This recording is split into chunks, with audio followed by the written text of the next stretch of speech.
सर्वप्रथम आप सभी को शुभ संध्या। जैसे कि मेरे द्वारा कहा गया था कि आज हम बीपीएससी 71st के प्रश्नों का रिव्यू करेंगे, चूंकि अभी परीक्षा हुई है। इसकी रिव्यू कल ही की जानी थी, लेकिन अभी चूंकि विभागीय कार्यवश में अत्यंत व्यस्त हूं आजकल, इसीलिए मैं कल कक्षा में आ नहीं पाया था और 19 तारीख तक मेरी व्यस्तता रहेगी। सबसे पहले, क्योंकि इस बार तो एक ही शिफ्ट में एग्जाम हुआ था, सिंगल शिफ्ट था इस बार, है ना। तो पेपर के सेट होने की वही रहेंगे पेपर। एक बार जो सेट मुझे मिला है उसको हम देखने का प्रयास करते हैं।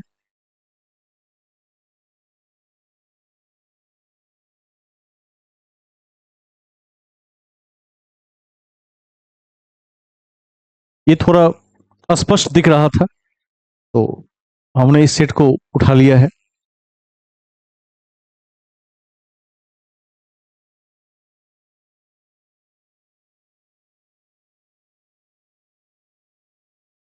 एक बार इसको की क्लैरिटी को देख लेते हैं कि क्लैरिटी है कि नहीं। क्लैरिटी आ जानी चाहिए, ऐसे ही रहेगा।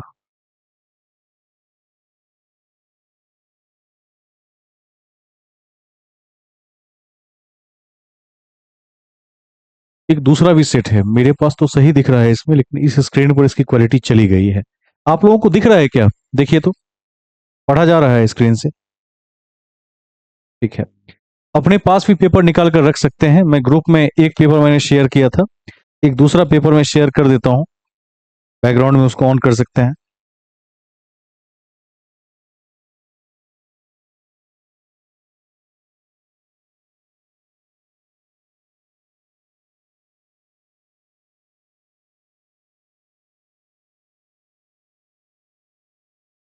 क्योंकि इस स्क्रीन का रेजोल्यूशन बहुत ज़्यादा है, इसलिए इस पर कई बार पेपर उतना क्लियर नहीं होता है। मैं पढ़ता हूँ फिर भी, अपने सिस्टम में चेक कर लूँ कि यहाँ पर तो दिख रहा है। चलिए शुरू करते हैं। एक पेपर आप सभी को शेयर भी कर देते हैं, जिनको ना दिखे वो यहाँ से देख लेंगे।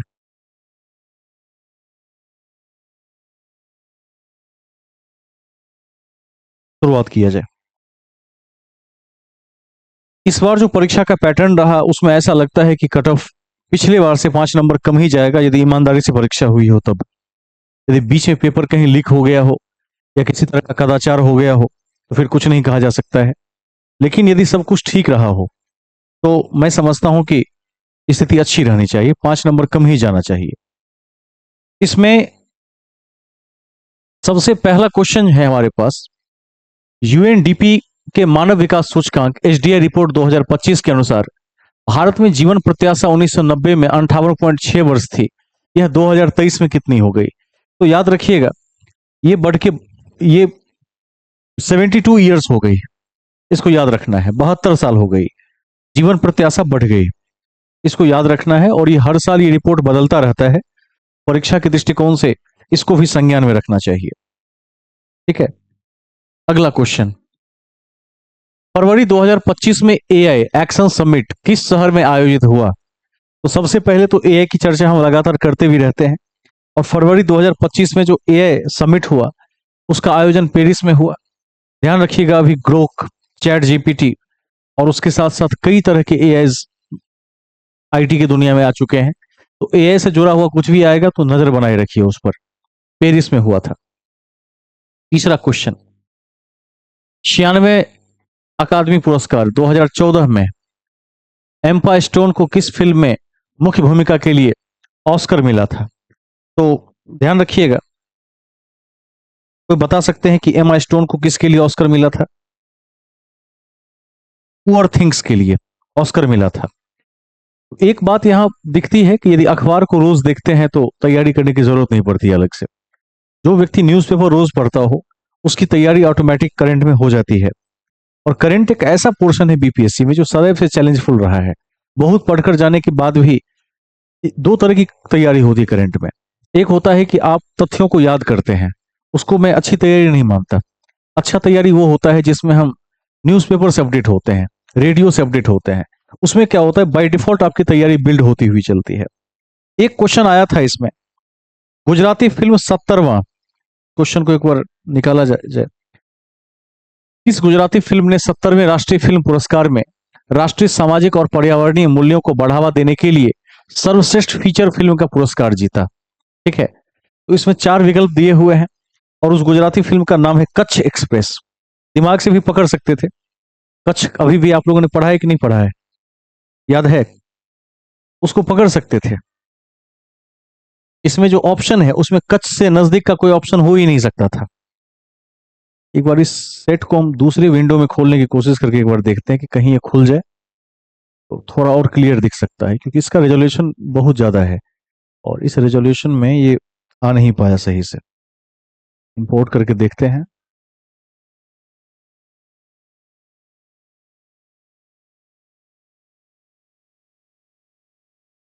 और आपको क्लियर दिखेगा यदि आ जाएगा तो। दिख रहा है? देखिए तो एक बार सभी लोग।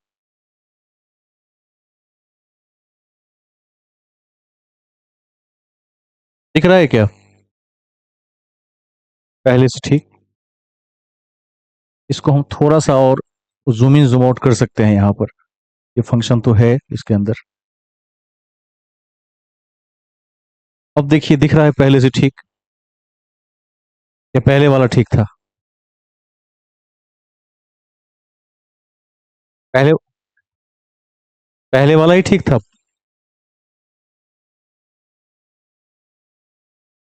यदि पहले वाला सही था तो डायरेक्ट पीडीएफ में उसको ला देते हैं।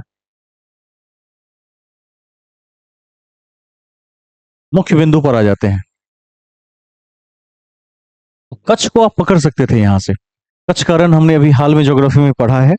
और एक बार यदि स्टैटिक को ठीक से पढ़ लीजिएगा और करंट में अखबार पढ़ना नहीं छोड़ेंगे तो बिहार में अधिकारी आराम से बन सकते हैं। फिर कुछ नहीं है, क्योंकि उसमें मैथ रहता नहीं है, रीजनिंग होता नहीं है। कुल मिलाकर मामला जीएस के इर्द गिर्द ही जाकर टिकता है। नेक्स्ट में चलते हैं। 5वां क्वेश्चन, निम्नलिखित में से किस व्यक्ति या संगठन को 2024 का रैमन मैग्सेसे पुरस्कार प्राप्त हुआ था? तो देखिए, रैमन मैग्सेसे को एशिया का नोबेल पुरस्कार भी कहा जाता है, इसको याद रखना है। और इसमें आपके 4 विकल्प हैं, जिसमें मिया जाकी हवाओ उत्तर हो जाएगा इसका।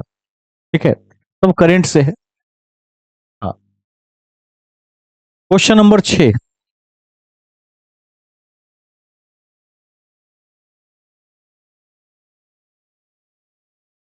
आकाश तीर के विषय में कौन से कथन सही है? इसमें 4 कथन दिए हुए हैं। ठीक है, अब इसमें क्या हो सकता है उत्तर?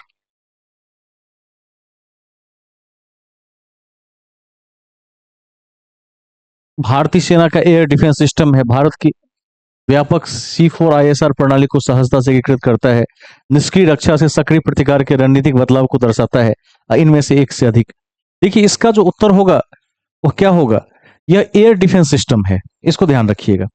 आकाश तीर यह केवल एयर डिफेंस सिस्टम है, तो मेरे हिसाब से इसका एक ही उत्तर सही है। ठीक है, बीपीएससी देख,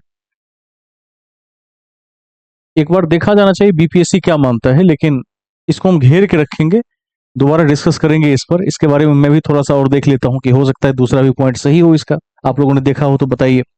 मुझे एक तो पता है इसके विषय में, एक होगा। हाँ,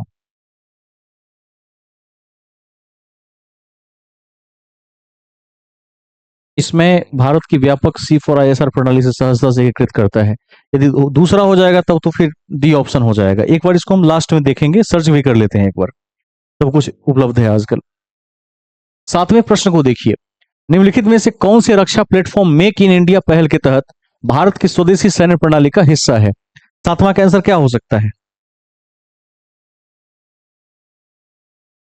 F-35 लाइटनिंग 2, मुख्य युद्धक टैंक MBT अर्जुन। ठीक है, ATAGS सभी हो जाएगा, एक से अधिक। ठीक है, एक से अधिक वाला होगा, यानी इसमें क्या होगा? डी ऑप्शन हो जाएगा इसका। कौन सा दिन होलोकास्ट मेमोरियल डे के रूप में मनाया जाता है? 8वां का आंसर कौन देंगे? इसमें से 27 जनवरी उत्तर हो जाएगा। ठीक है, आगे चला जाए।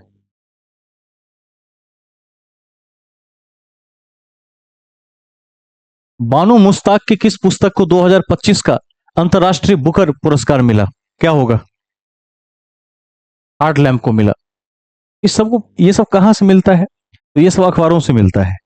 यदि न्यूज़पेपर को रोज देखेंगे तो एक एक दो दो करके ऐसी खबरें आती रहती है, उसको संकलित कर लीजिए, चाहे उसको देखते रहिए, वो सबसे अच्छी तैयारी मानी जा सकती है।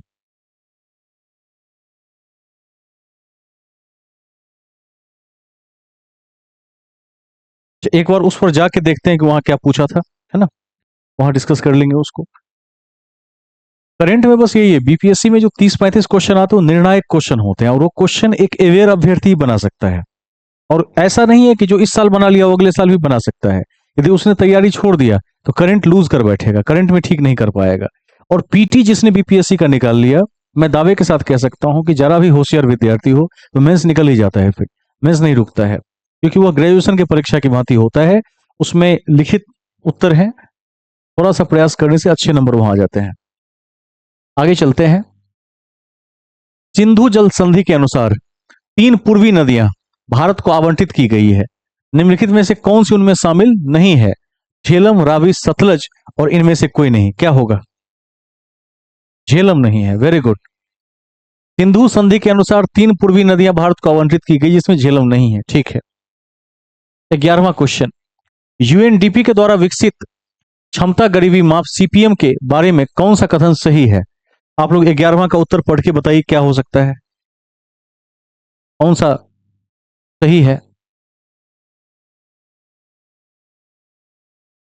एक है, सीपीएम में स्वास्थ्य और पोषण की कमी के प्रतिनिधि के रूप में बाल कुपोषण को शामिल किया गया। बिल्कुल सही है।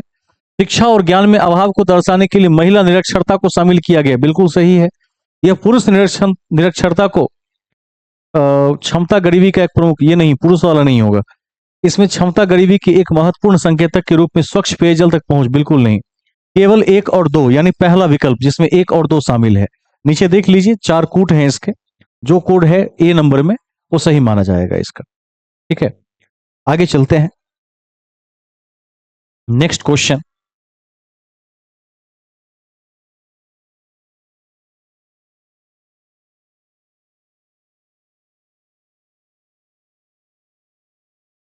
निम्नलिखित में से कौन सी वस्तु या वस्तुएं अप्रैल सितंबर 2024-25 के दौरान भारत से निर्यात निर्यात की शीर्ष 10 प्रमुख वस्तुओं में नहीं है? ठीक है, अब देखिए, आयात और निर्यात को आप सभी समझते होंगे। निर्यात मतलब क्या होता है? बाहर भेजना, एक्सपोर्ट करना। तो 2024-25 में अप्रैल से सितंबर के बीच टॉप 10 में नहीं है। पेट्रोलियम, लोहा इस्पात, बासमती चावल, और इनमें एक से अधिक। क्या हो सकता है? बासमती चावल हो जाएगा, इसको याद रखेंगे। ठीक है, अगला।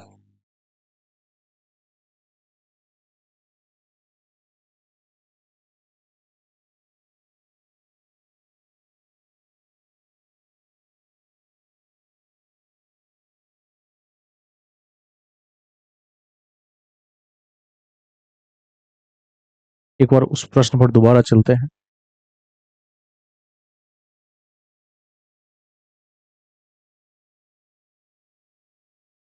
भारत वन स्थिति रिपोर्ट 2023 आईएसएफआर के अनुसार, अब इसमें इसके पहले वाला हो गया है क्या? हाँ, ये क्वेश्चन हो गया है।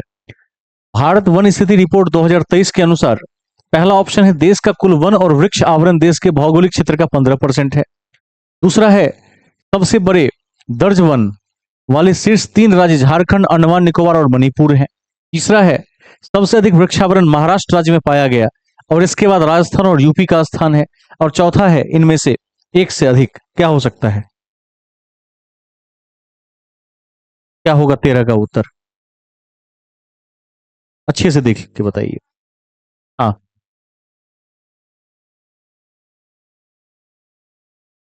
ये क्वेश्चन कहता है कि भारत वन स्थिति रिपोर्ट 2023 के अनुसार क्या क्या सही है। अब एक चीज देखिए, देश का कुल वन और वृक्ष आवरण, हाँ, कौन सा गलत है? तीनों ऑप्शन गलत, एक बार देख लेते हैं। हमारे देश में जो वन आवरण है वो 25% का, पहला तो गलत है ही, 15 तो है नहीं, होना चाहिए 33, लेकिन है 23 और 25 के बीच, यानी 25 के आसपास है।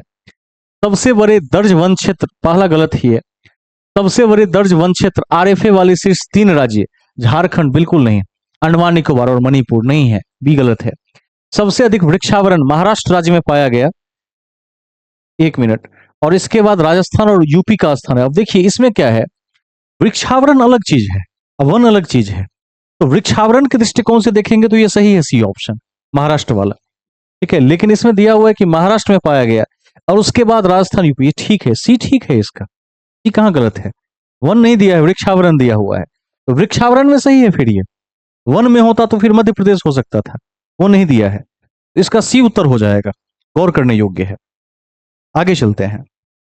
14, 2023 में वैश्विक सेवाओं के निर्यात में निम्नलिखित में से किस देश की भारत से अधिक हिस्सेदारी थी? इफ हाँ, रूस, आयरलैंड, इंडोनेशिया और कोई इनमें से एक से अधिक। इसका उत्तर होगा आयरलैंड। वैश्विक सेवाओं के निर्यात में भारत, किस देश की भारत से अधिक हिस्सेदारी थी? तो आयरलैंड की। इस रैंकिंग को देखिएगा तो ये समझ में आ जाएगा, लेकिन टफ है, आसान नहीं है। इस प्रश्न का जवाब बहुत कम लोगों ने सही लगाया होगा, तुक्के से सही लगाया होगा। स्वास्थ्य और परिवार कल्याण मंत्रालय के यूविन पोर्टल के बारे में निम्न में से कौन से कथन सही नहीं है? अब आपको गलत कथन का चयन करना है 15 में। आप लोग बताइए कौन सा गलत है। अच्छा, बी टिक किए थे, बाकी किसी का उत्तर है 15 में, तो देख लीजिए कि 15 का जवाब क्या हो सकता है। पढ़ते हैं दोबारा। स्वास्थ्य और परिवार कल्याण मंत्रालय के यूविन पोर्टल के बारे में कौन सा कथन सही नहीं है? गलत वाला चुनना है। यह क्यूआर आधारित ई टीकाकरण प्रमाण पत्र प्रदान करता है, पहला सही है। यह माता पिता और बच्चों के लिए आयुष्मान भारत स्वास्थ्य खातों के निर्माण की सुविधा प्रदान करता है, यह भी सही है। पोर्टल 11 क्षेत्रीय भाषाओं में अवेलेबल है, तो यह भी सही है। तो इसमें कोई गलत नहीं है, इनमें से कोई नहीं होगा, कोई गलत है ही नहीं इसका, 3 का 3 सही है। क्वेश्चन नंबर 16 को देखिए इसके बाद।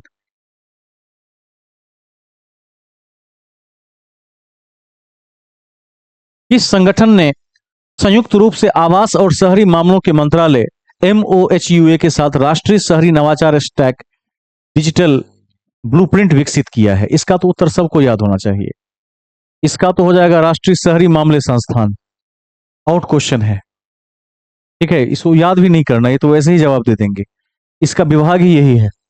इसका उत्तर क्या होगा? बी नंबर हो जाएगा। एक बार सभी लोग देख लेंगे। 17 को देखिए। 31 अक्टूबर 2024 तक भारतमाला परियोजना के तहत किस राज्य में सबसे अधिक निर्मित सड़क की लंबाई थी? तो भारतमाला से तो आप सभी अवगत हैं, क्या होगा उत्तर? राजस्थान हो जाएगा। ठीक है, सबसे लंबा होगा इसमें।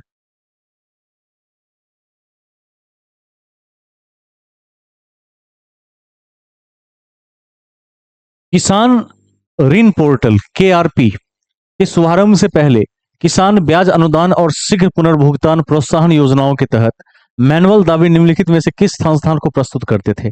18 का आंसर क्या होगा? वेरी गुड, RBI और नाबार्ड। यानी एक से ज्यादा, ए और बी होगा, यानी डी उत्तर होगा इसका, एक से अधिक सही उत्तर है। अच्छा, कोई बता सकते हैं कि नाबार्ड की स्थापना कब हुई थी? 1900 कितने में हुई थी? 1982 में हुई है।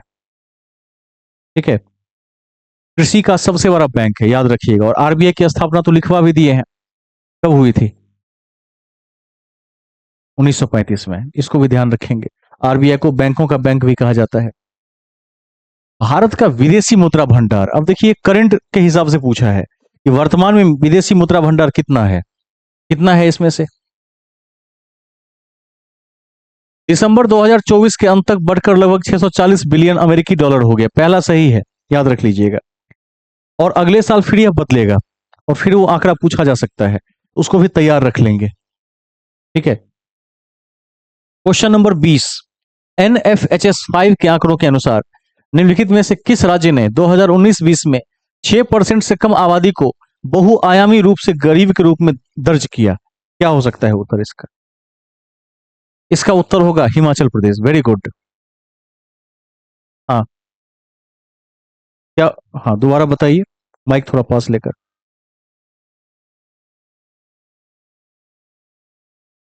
नहीं, लेकिन इसका उत्तर देखिए इसमें क्या पूछ रहा है, राज्य के विषय में पूछता है, और जम्मू कश्मीर अब राज्य नहीं है, इसको ध्यान रखना है।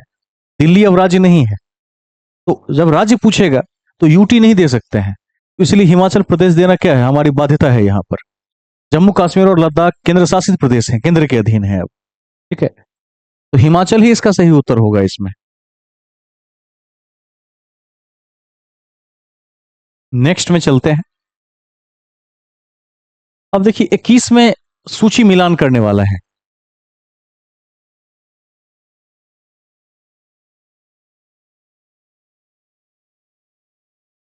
इसमें एक बार देख लेते हैं कि इसमें क्या क्या दिया हुआ है। प्रदर्शन, उपलब्धि और व्यापार योजना, तटरेखा आवास और मूर्त आय के लिए पहल है, पर्यावरण के लिए जीवन शैली पहल है, और राष्ट्रीय स्वच्छ वायु कार्यक्रम एनकैप है। अब इस तरफ इसके 4 विकल्प हैं, आप लोग पहले मिलाकर देखिए कि आपके हिसाब से क्या सही आता है, इसका क्या सही हो सकता है।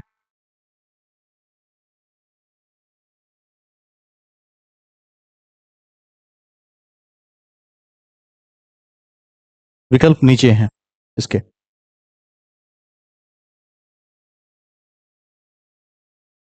सी हो सकता है, वेरी गुड। अब इसको देखा जाना चाहिए। पहला है प्रदर्शन, उपलब्धि और व्यापार योजना। ठीक है, अब आप बताइए कि इसमें ए का क्या होगा।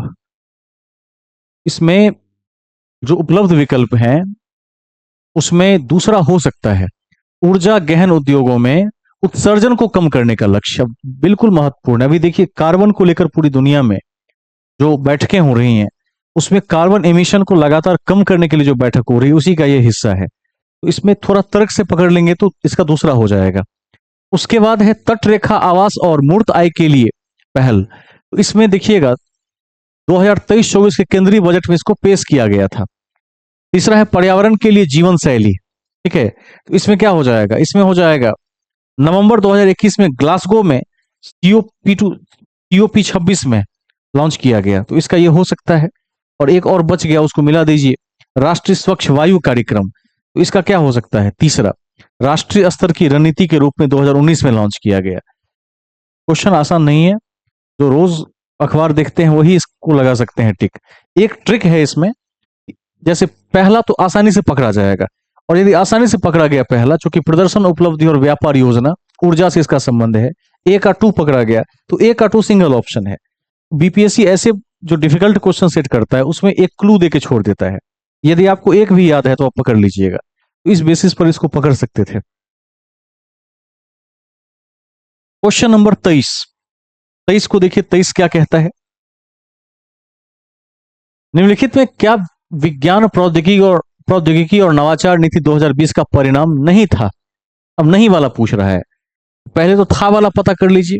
एक राष्ट्र एक सदस्यता, ठीक है, अनुसंधान और नवाचार उत्कृष्टता फ्रेमवर्क, अटल इनोवेशन मिशन, इनमें से एक से अधिक। अब देखिए अटल इनोवेशन मिशन इसका हिस्सा नहीं है, इसका सी हो जाएगा, इसको ध्यान रख लेंगे।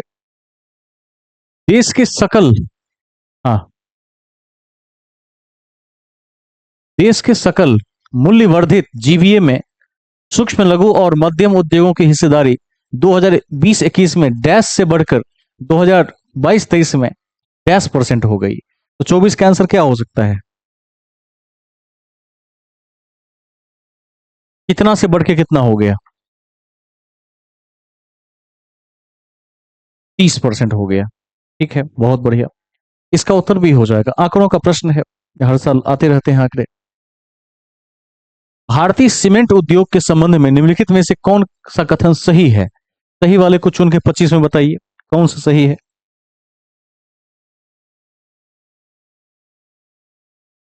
इसमें विकल्पों का कूट नीचे दिया हुआ है। पहला देखिए, भारत का 87% सीमेंट उद्योग राजस्थान, आंध्रा और मध्य प्रदेश जैसे कुछ प्रमुख राज्यों में केंद्रित है। ज्योग्राफी पढ़ेंगे, एम, एमपी का जो सतना है वो सीमेंट के लिए प्रसिद्ध है। राजस्थान क्या है, प्रसिद्ध है। उसके बाद आंध्रा प्रसिद्ध है। तो पहला तो एकदम ठीक है। भारत दुनिया में सीमेंट का सबसे बड़ा उत्पादक है? बिल्कुल नहीं। कितना नंबर पर है सीमेंट में भारत? कौन बता सकते हैं? हम अभी 3 से 4 पर लाइक कर रहे हैं, एक पर तो है नहीं, बिल्कुल नहीं है। दूसरा गलत हो गया।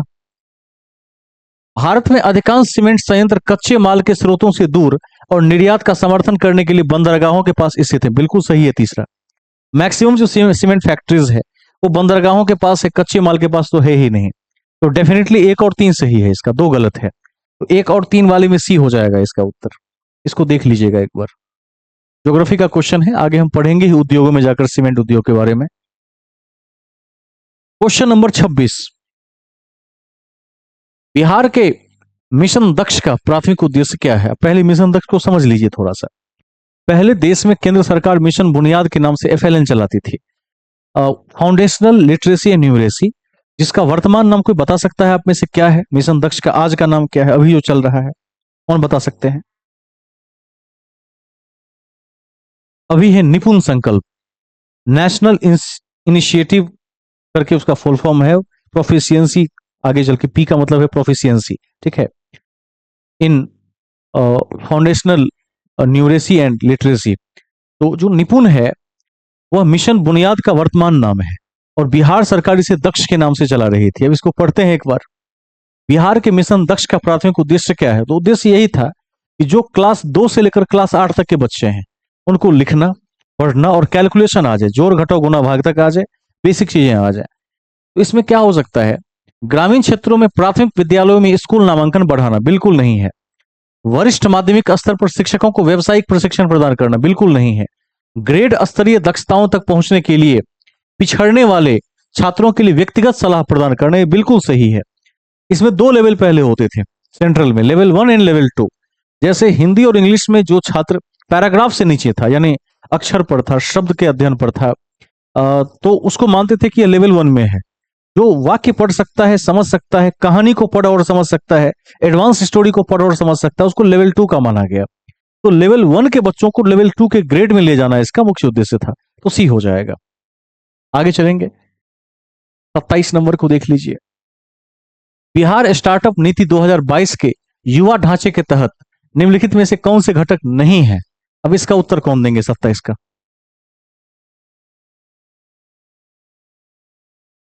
सी उत्तर हो सकता है, ठीक है, very good. Question number 28।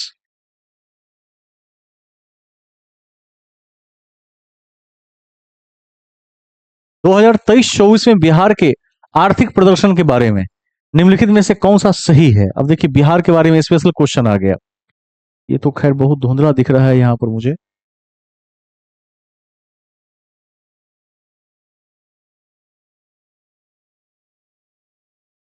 PDF में ही थोड़ी प्रॉब्लम लग रही है, खैर तो मैं मोबाइल से पढ़ता हूं एक बार। आप लोग बताइए, दिख रहा है क्या ये? इसके विकल्प दिख रहे हैं? दिख रहे हैं? कैमरा दिखा सकता है, कैमरे के पास तो खैर मनुष्य के आंख से अधिक पिक्सल है, वो दिखा सकता है। एक बार 28 को देखिए कि बिहार के रिगार्डिंग आर्थिक प्रदर्शन के बारे में कौन से कथन सही है। 4 विकल्प है यहां पर, क्या हो सकता है? क्या क्या हो सकता है?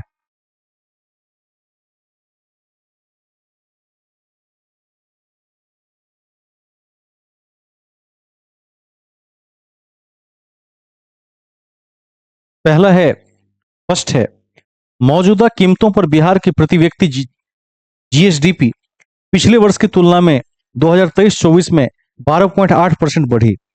दूसरा है, 2023-24 में बिहार के जीएसवीए स्थिर मूल्य में तृतीय क्षेत्र की अनुमानित हिस्सेदारी 58.6% थी। और सी है, सकल अस्थायी पूंजी निर्माण 2023-24 में वर्तमान मूल्यों पर जीएसडीपी का 4.6%। ए और सी सही है इसका, इसलिए एक से अधिक उत्तर होगा इसमें, ठीक है। आगे चलते हैं, क्वेश्चन नंबर 29। 29 को देख लीजिए, ये क्या कहता है? 29 कहता है निम्नलिखित कथनों पर विचार कीजिए। बिहार में युवा जनसंख्या 0 से 19 वर्ष के अनुपात में 2041 तक काफी गिरावट का अनुमान है, पहला कथन है। दूसरा, बिहार का जनसांख्यिकीय लाभांश 2041 के आसपास चरम पर होने की उम्मीद है और बिहार में बुजुर्ग आबादी 60 प्लस भारत की तुलना में अधिक तेजी से बढ़ने की उम्मीद है। 2 और 3 सही है इसके। ठीक है, 2 और 3 सही है इसके। पहला को एक बार दोबारा से हमें देखना चाहिए। पहला सही है। बिहार में युवा जनसंख्या 0 से 19 वर्ष के अनुपात में 2041 तक काफी गिरावट का, बिल्कुल तीनों सही है इसमें। एक से अधिक होगा, मोर देन वन। 3 के 3 सही है, क्योंकि आज बिहार में क्या है, आज बिहार पॉपुलेशन डेंसिटी में नंबर 1 का राज्य है। तो जो भी राज्य घनत्व में या आबादी में बहुत ज्यादा होता है, वो एक समय के बाद अचानक बूढ़ा भी होता है और गिरावट भी होती है उसमें। ठीक है, तो जिसका अभी एग्जाम्पल जापान है पूरी दुनिया में। ठीक है, और भी कई देश हैं तो एक समय बिहार के लेवल पर थे, आज गिर गए, तो इसका डी हो जाएगा। 30 को देख लीजिए। पीएलएफएस 2023-24 के अनुसार निम्नलिखित में से कौन सा कथन बिहार में महिलाओं के बीच रोजगार की प्रकृति का सबसे अच्छा वर्णन करता है? क्या होगा? महिला के बारे में क्या होगा इसमें से?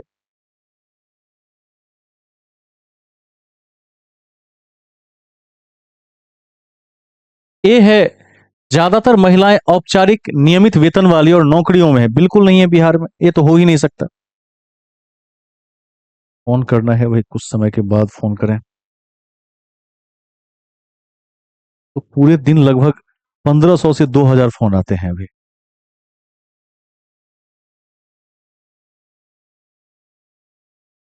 दूसरा है, अधिकांश महिलाएं स्वनियोजित हैं जो अक्सर घरेलू उद्यम में सहायक के रूप में काम करती है। अधिकांश महिलाएं द्वितीय क्षेत्र में कार्यरत थी। डी, एक से अधिक। इसका बी हो सकता है, इसका बी हो सकता है, क्योंकि अधिकांश महिलाएं स्वनियोजित है और घरेलू घरेलू कार्य में लगी हुई है, जिसको रोजगार में काउंट ही नहीं किया जाता है। इसको ध्यान रखना है। Question number 31। अब यहां से आपका विषय आ गया जो आप अभी पढ़ चुके हैं। इसमें आपकी स्थिति अच्छी होनी चाहिए। करंट में कोई चिंता की बात नहीं। करंट में क्या होता है कि एक साल ठीक से लगे रहेंगे तो उस साल का बढ़िया हो जाता है। लोकसभा के सचिवालय स्टाफ की नियुक्ति की शक्ति किस में निहित है? अब देखिए, एक चीज बता देता हूं।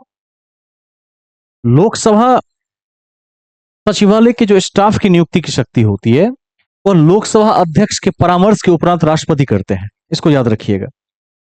इसका उत्तर क्या हो सकता है? डी हो सकता है। स्पीकर बताएगा कितने स्टाफ की नियुक्ति की जानी है और उसके परामर्श से राष्ट्रपति करवाएगा। इसका डी हो जाएगा। बहुत सामान्य क्वेश्चन था। इसमें कई ऑप्शन है। अब जैसे एक है यूपीएससी। कभी आपने यूपीएससी को लोकसभा के स्टाफ का पद निकालते हुए देखा ही नहीं होगा, कभी नहीं देखा होगा। प्रधानमंत्री कार्यालय में बिल्कुल नहीं। प्रधानमंत्री का कार्यालय बिल्कुल अलग है उससे। कर्मचारी चयन आयोग, एसएससी कभी भी ऐसे पदों की भर्ती ही नहीं करता है। वो क्या निकालता है? वो निकालता है ऑडिट ऑफिसर निकालता है, आईबी का पद निकालता है, इनकम टैक्स इंस्पेक्टर का पद निकालता है, लेकिन कभी लोकसभा के स्टाफ का पद नहीं निकालता। तो डी होगा इसका। अवेयर होंगे तो इस सब का जवाब दे पाएंगे। अब 32 नंबर जो क्वेश्चन है वह भारत के महान्यायवादी के बारे में है। अब देखिए, राष्ट्रपति को विधिक मामलों में परामर्श देता है, सर्वोच्च न्यायालय के अतिरिक्त सुनवाई हेतु अर्ह नहीं है, संसद के सदन की प्रक्रिया में भाग नहीं ले सकता और सरकार का पूर्णकालिक सलाहकार है। ये तो सबको पढ़ा चुके हैं। क्या होगा इसका? ऑप्शन नंबर ए होगा। ठीक है। अब देखिए, इसमें बहुत सिंपल है। महान्यायवादी क्या करता है? महान्यायवादी सरकार का वकील है, राष्ट्रपति को विधिक सलाह दे सकता है। ये सही है। सर्वोच्च न्यायालय के अतिरिक्त सुनवाई हेतु अर्ह नहीं है, बिल्कुल गलत है। यह सरकार की ओर से हर जगह अर्ह है।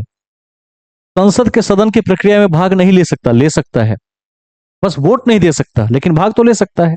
सरकार का पूर्णकालिक सलाहकार है, बिल्कुल नहीं, राष्ट्रपति की इच्छा पर्यंत बना हुआ है, बताए थे। तो इसका केवल ए सही हो जाएगा। इसको ध्यान रख लीजिएगा।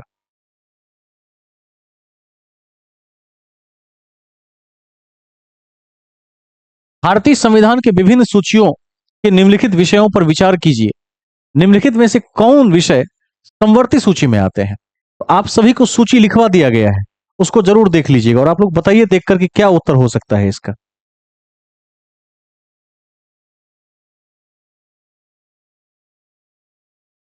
समवर्ती सूची में आते हैं। अब देखिए, कृषि किस में आएगा? कृषि राज्य सूची में है। तो जहां जहां पर दो दिखेगा वो तो गलत हो जाएगा, यानी पहला चला गया, पहला गलत हो गया, डी भी गलत हो गया। अब बचा बी और सी। तो एक को देख लीजिए, वन्य जीव की सुरक्षा समवर्ती सूची में है। और उसके बाद मूल्य नियंत्रण, मूल्य नियंत्रण लिखवाए हैं कि नहीं लिखवाए हैं? एक बार कोई जवाब दीजिए। मूल्य नियंत्रण 4-5 दिन पहले के क्लास में हुआ है कि नहीं हुआ है? कोई जवाब नहीं है। एक बार अपनी कॉपी उल्टा के देखिए, जो समवर्ती वाली सूची है उसमें मूल्य नियंत्रण लिखवा दिए हैं। एक और 4 हो जाएगा। इसको सभी ध्यान रखेंगे, आपकी कॉपी में पहले से पहुंचा हुआ पॉइंट है। नेक्स्ट, निम्नलिखित में से कौन सा नीति निर्देशक तत्व गांधीवादी सिद्धांतों के अनुरूप नहीं है? तो पहले तो गांधीवादी याद होना चाहिए, उदारवादी, समाजवादी, गांधीवादी याद होना चाहिए। अब चुनना है कि इनमें से कौन सा नहीं है, तो आप लोग बताइए कौन सा नहीं है। ऑप्शन यहां नीचे है आपके।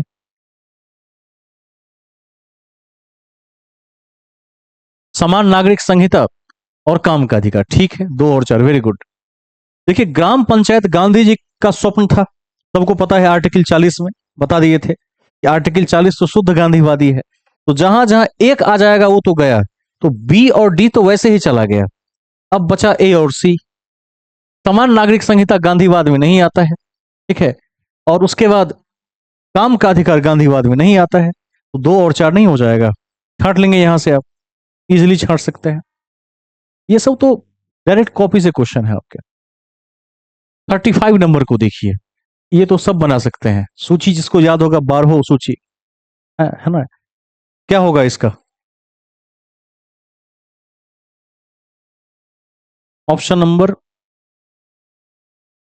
सी, वेरी गुड, ठीक है। पहला में क्या है? संघ राज्य क्षेत्र, दूसरा में है वेतन, 3 में है शपथ, 4 में राज्यसभा में राज्यों के स्थान का आवंटन। तो अब इससे मिलाइएगा, तो शपथ किस में है? 3 में, ठीक है। राज्यसभा 4 में है, ठीक है, सीटों का आवंटन। अनुसूचित क्षेत्रों का प्रशासन, ये तो 5वें में है, 5वें में है, दे दिया छठा, तो सी गलत हो गया, ये पकड़ा गया है। अब देखिए, जिन पोर्शंस को हमने पढ़ लिया है वहां हम सहज महसूस कर रहे हैं, वहां हमें लग रहा है कि हम कंपीट करने की स्थिति में है। केंद्र सरकार के विषय में कथनों पर विचार कीजिए। मंत्रालय और विभागों का निर्माण प्रधानमंत्री द्वारा कैबिनेट सचिव के परामर्श से होता है, ठीक है। और दूसरा है, प्रत्येक मंत्री को मंत्रालय राष्ट्रपति द्वारा प्रधानमंत्री के परामर्श पर आवंटित किया जाता है। तो क्या होगा इसमें? ऑप्शन 2 सही है। इसमें पूछ क्या रहा है? इस सही वाला ही पूछ रहा है, तो इसका बी हो जाएगा। क्लियर है कि बी हो जाएगा? हाँ, ठीक है।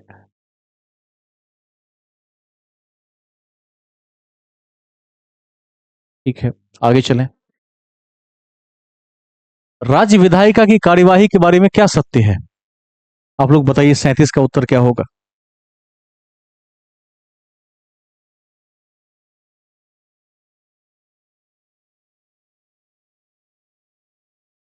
अच्छा, राज्य विधायिका में कौन कौन आ सकता है, कौन बता सकते हैं कि राज्य विधायिका में कौन कौन आएगा? एक बार लाइन पर बने रहिए, लगातार एक कॉल बज रहा है, थोड़ा मैं इसको रिसीव कर लूं।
एक बार आवाज जा रही है, सभी लोग देख लीजिए, वॉइस सही जा रही है। हम मुख्य बातों में एक बार आ जाएं। कितने नंबर क्वेश्चन में थे, एक बार दोबारा देखिए।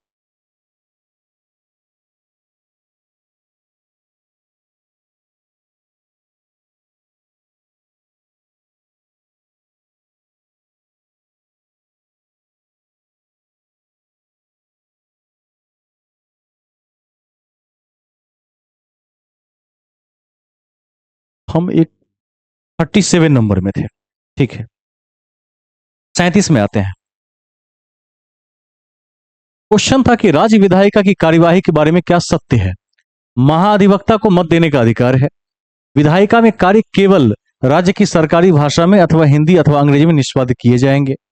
यह किसी उच्च न्यायालय के न्यायाधीश के आचरण पर चर्चा कर सकती है। किसी कथित अनियमितता के आधार पर कार्यवाही में वैधता पर प्रश्न किए जा सकते हैं। क्या होगा इसका उत्तर 37 में? B, second. विधायिका में कार्य केवल राज्य के सरकारी भाषा में अथवा हिंदी है, या सही है? बी सही हो जाएगा इसका। ठीक है, ये सही उत्तर हो जाएगा। क्वेश्चन नंबर 38 को देखा जाना चाहिए।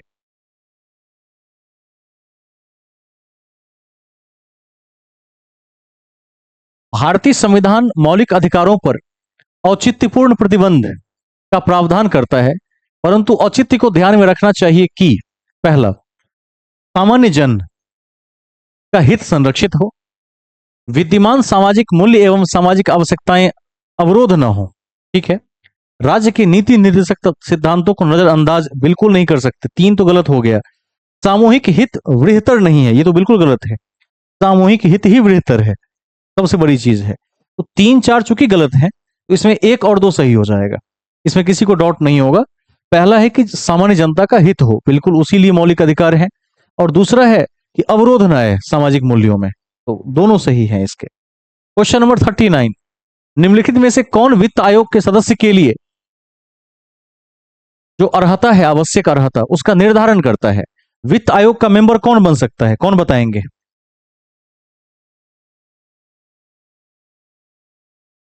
मंत्रिपरिषद, भारत का राष्ट्रपति, संसद, और एक है संघीय कैबिनेट।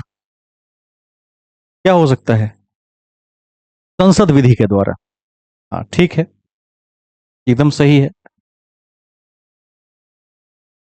विधि आयोग का मेंबर कौन बनेगा, ये कौन तय करेगा? संसद कानून के माध्यम से तय करेगा। निम्नलिखित कथनों पर विचार कीजिए। अब देखिए इसमें क्या है 41 में।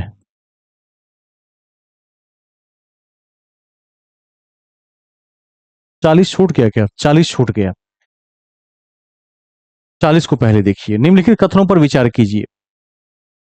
सदन को आहूत करने का अर्थ दीक्षांत है। ध्यान रखना है, सदन को आहूत करने का अर्थ दीक्षांत है। दूसरा, स्थगन से सत्रावसान होता है। विघटन सदन को समाप्त करता है। स्थगन सदन के नेता द्वारा अकेले किया जा सकता है। 4 विकल्प हमारे सामने हैं। अब इसमें सही क्या क्या है? तो सदन को आहूत करने का अर्थ दीक्षांत कैसे हो सकता है? दीक्षांत तो है लास्ट, समाप्ति। आहूत मतलब शुरुआत, विरोधी हो गए, नहीं होगा। स्थगन से सत्र का अवसान होता है, स्थगन से सत्र समाप्त होता है, बी सही है। विघटन सदन को समाप्त करता है, बिल्कुल कर देता है, सी भी सही है। स्थगन सदस्य के नेता द्वारा अकेले किया जा सकता है, नहीं, सामूहिक रूप से किया जाता है। तो 1 और 4 गलत हैं, 2 और 3 सही हैं, बी उत्तर हो जाएगा इसका। पंचायतों की वित्तीय स्थिति। हाँ, आ जाए। नहीं, 1 4 ऑप्शन में एक बार दोबारा देख लो। इसमें 40 नंबर क्वेश्चन में थे हम। इसमें 2 और 3 सही है, ये मैं कह रहा हूं। ठीक है, 1 और 4 तो गलत है। अच्छा, नहीं लिखा है इसमें। अच्छा, सही नहीं है पूछ रहा है। अच्छा, सही नहीं है तब तो ये बदल जाएगा।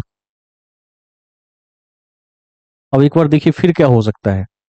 1 एंड 4 तो हमें कहीं दिख नहीं रहा है।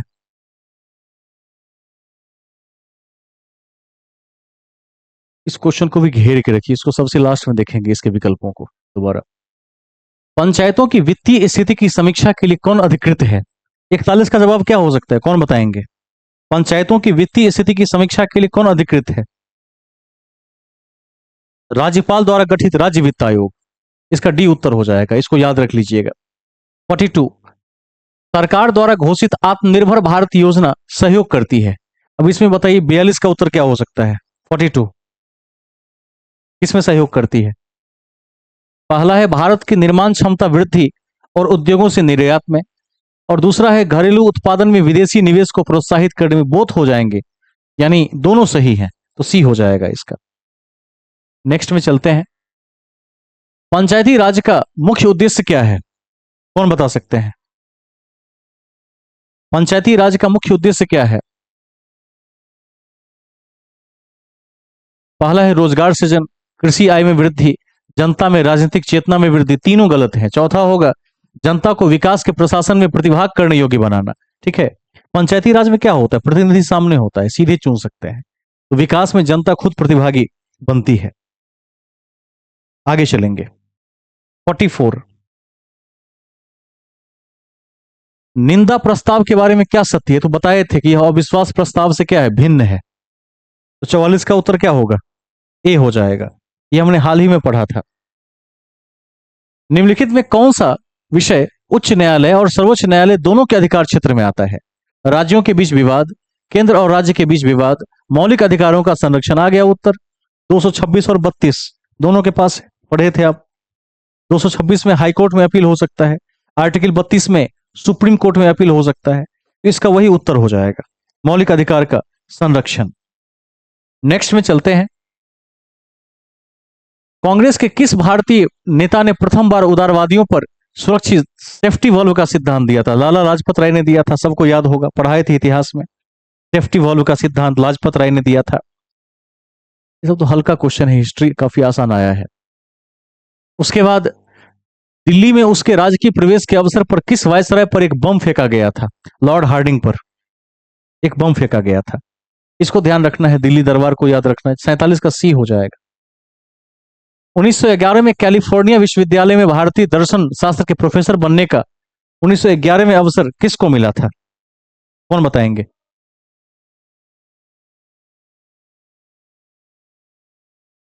कैलिफोर्निया विश्वविद्यालय में भारतीय दर्शन शास्त्र के प्रोफेसर बनने का अवसर किसको मिला था? क्या सिर्फ चट्टोपाध्याय होना चाहिए?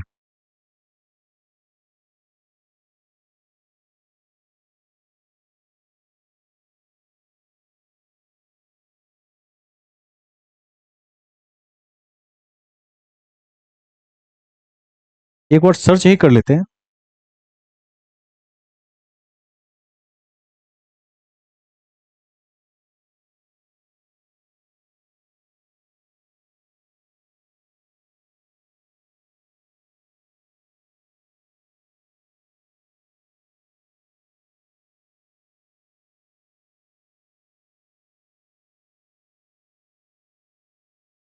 ये सस्पेंस क्लियर हो जाएगा।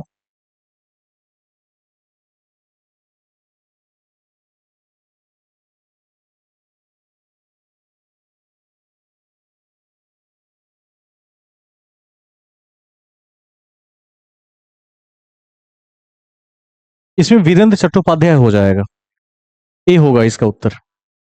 49 नंबर क्वेश्चन।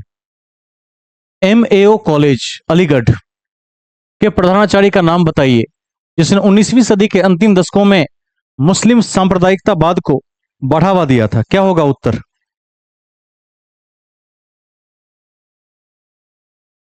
डी, ठीक है, थियोडोर बैक सही उत्तर है। दी यंग इंडिया एक राष्ट्रीय पत्र को किसने प्रारंभ किया था? यंग इंडिया को सबको याद होगा, महात्मा गांधी ने शुरू किया था। यंग इंडिया पत्रिका गांधी जी की है। नेक्स्ट में चलते हैं। 51 का जवाब दीजिए। मैजिनेट तट रेखा किस देश के बीच है? रट लीजिएगा, फ्रांस और जर्मनी के बीच है मैजिनेट। हॉर्मुज जल डमरू मध्य जोड़ता है किसको? 52 का जवाब क्या होगा? फ्रांस से ओमान को जोड़ता है। अब देखिए कहां पर है ये, पर्सिया की खाड़ी से ओमान की खाड़ी। ठीक है, ये उत्तर हो जाएगा इसका, बी होगा उत्तर। क्वेश्चन नंबर 53 का जवाब सबको याद होगा। ग्राउंड जीरो कहां पर है? न्यूयॉर्क में है।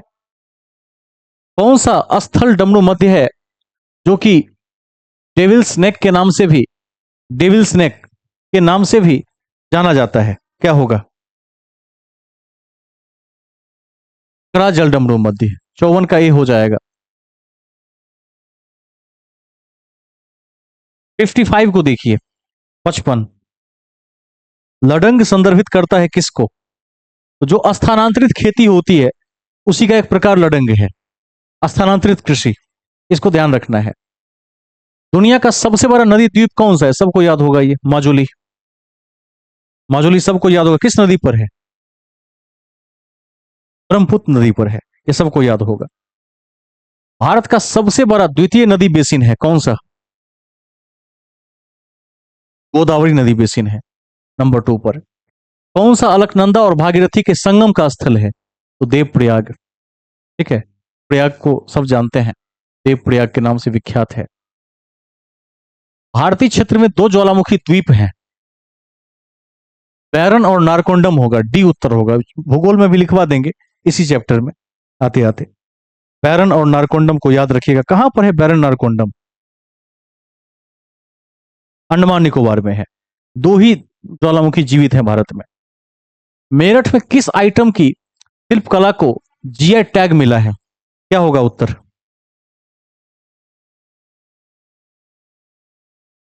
जीआई टैग मिला है। संगीत, खेलकूद सामग्री, लड्डू और कैंची। खेलकूद सामग्री होगा इसका। भारत में समशीतोष्ण वन अनुसंधान केंद्र किस शहर में है? समशीतोष्ण। रांची, शिमला, श्रीनगर और देहरादून। क्या होगा? क्वेश्चन वो नहीं पूछ रहा है कि भारत में वन अनुसंधान केंद्र कहां पर, समशीतोष्ण जोड़ दिया तो शिमला में है। समशीतोष्ण पूछ रहा है। केवल यदि ये लिखता कि वन अनुसंधान केंद्र कहां पर है तब फिर देहरादून हो जाता, तो यहां पर शिमला टिक करना पड़ेगा हमें। क्लाइमेट बदल गया है। कान्हा नेशनल पार्क, कान्हा किसली कहां पर है? मध्य प्रदेश में। पंचमढ़ी, कान्हा किसली, ये सब मध्य प्रदेश में है। इसको याद रखना है। आगे चलते हैं। लोकटक क्या है? लोकटक एक झील है। कहां पर है लोकटक? मणिपुर में है। 64 नंबर क्वेश्चन। कौन सा पार्क या अभ्यारण्य बिहार में बाघ परियोजना के अंतर्गत आता है? सबको याद होगा। पश्चिमी चंपारण में है। वाल्मीकि टाइगर रिजर्व, सबको याद होगा। तो वाल्मीकि टाइगर रिजर्व को याद रखना है। अगला क्वेश्चन है, कौन सा बिहार का राज्य पशु है? यह तो सबको याद होगा। बिहार का राज्य पशु बैल है, याद रखना है। बिहार में नालंदा विश्वविद्यालय की पुनः स्थापना किस वर्ष की गई थी? नालंदा का पुनरुद्धार 2014 में हुआ था, इसको नहीं भूलेंगे। और नालंदा बनाया किसने था इतिहास में? कुमारगुप्त ने। ठीक है, नेक्स्ट में चलते हैं। कर्मनासा नदी का उद्गम स्थल कहां से है? कर्मनासा, क से कर्मनासा, क से कैमूर जिला। इसको याद रखना है।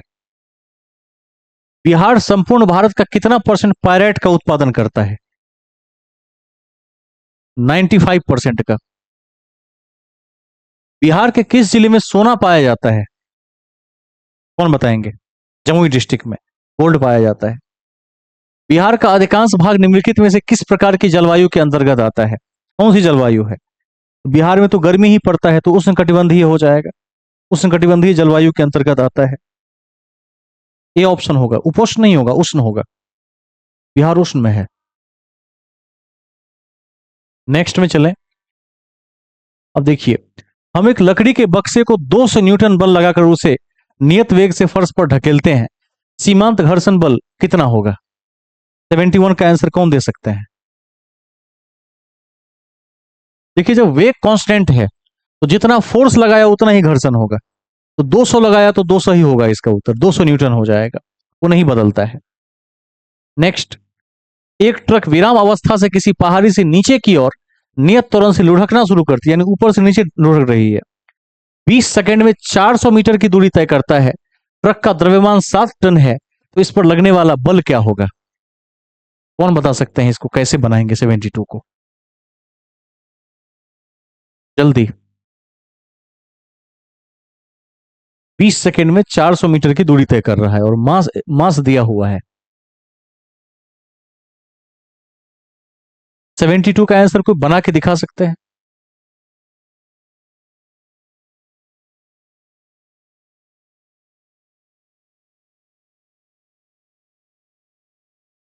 एक टन में कितना होता है? 1 किलोग्राम। अरे एक टन पता है कि नहीं पता है? सब चुप हो गया। 1 क्विंटल में कितना होता है? 1 टन में कितना होता है? 1000 होता है। ये तो सबको पता होगा। अब कन्वर्ट करके देखिए कि बन सकता है कि नहीं। विराम अवस्था में था, यानी जीरो वेग पर था, और लुढ़कना शुरू हुआ, समय है 20 सेकेंड, और 400 मीटर की दूरी तय करता है। डिस्टेंस भी दिया हुआ है ऑलरेडी। अब इसको यदि आप निकालेंगे, मैं एक बार निकाल देता हूं, तो लगभग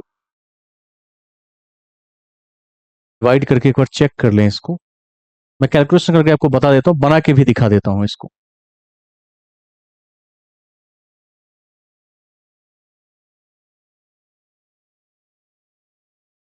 इनिशियल वेग इसका 0 था।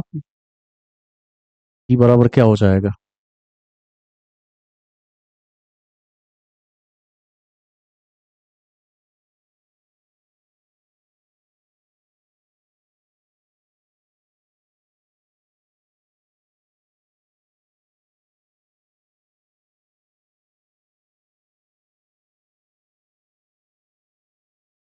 का उत्तर हो जाएगा निकालने पर 14,000 न्यूटन।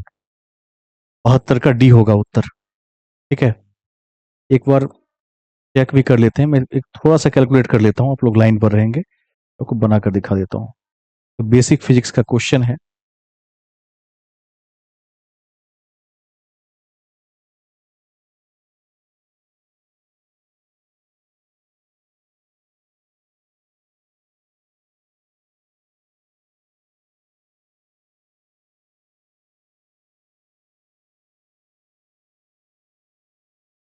तो 14,000 ही होना चाहिए मेरे हिसाब से।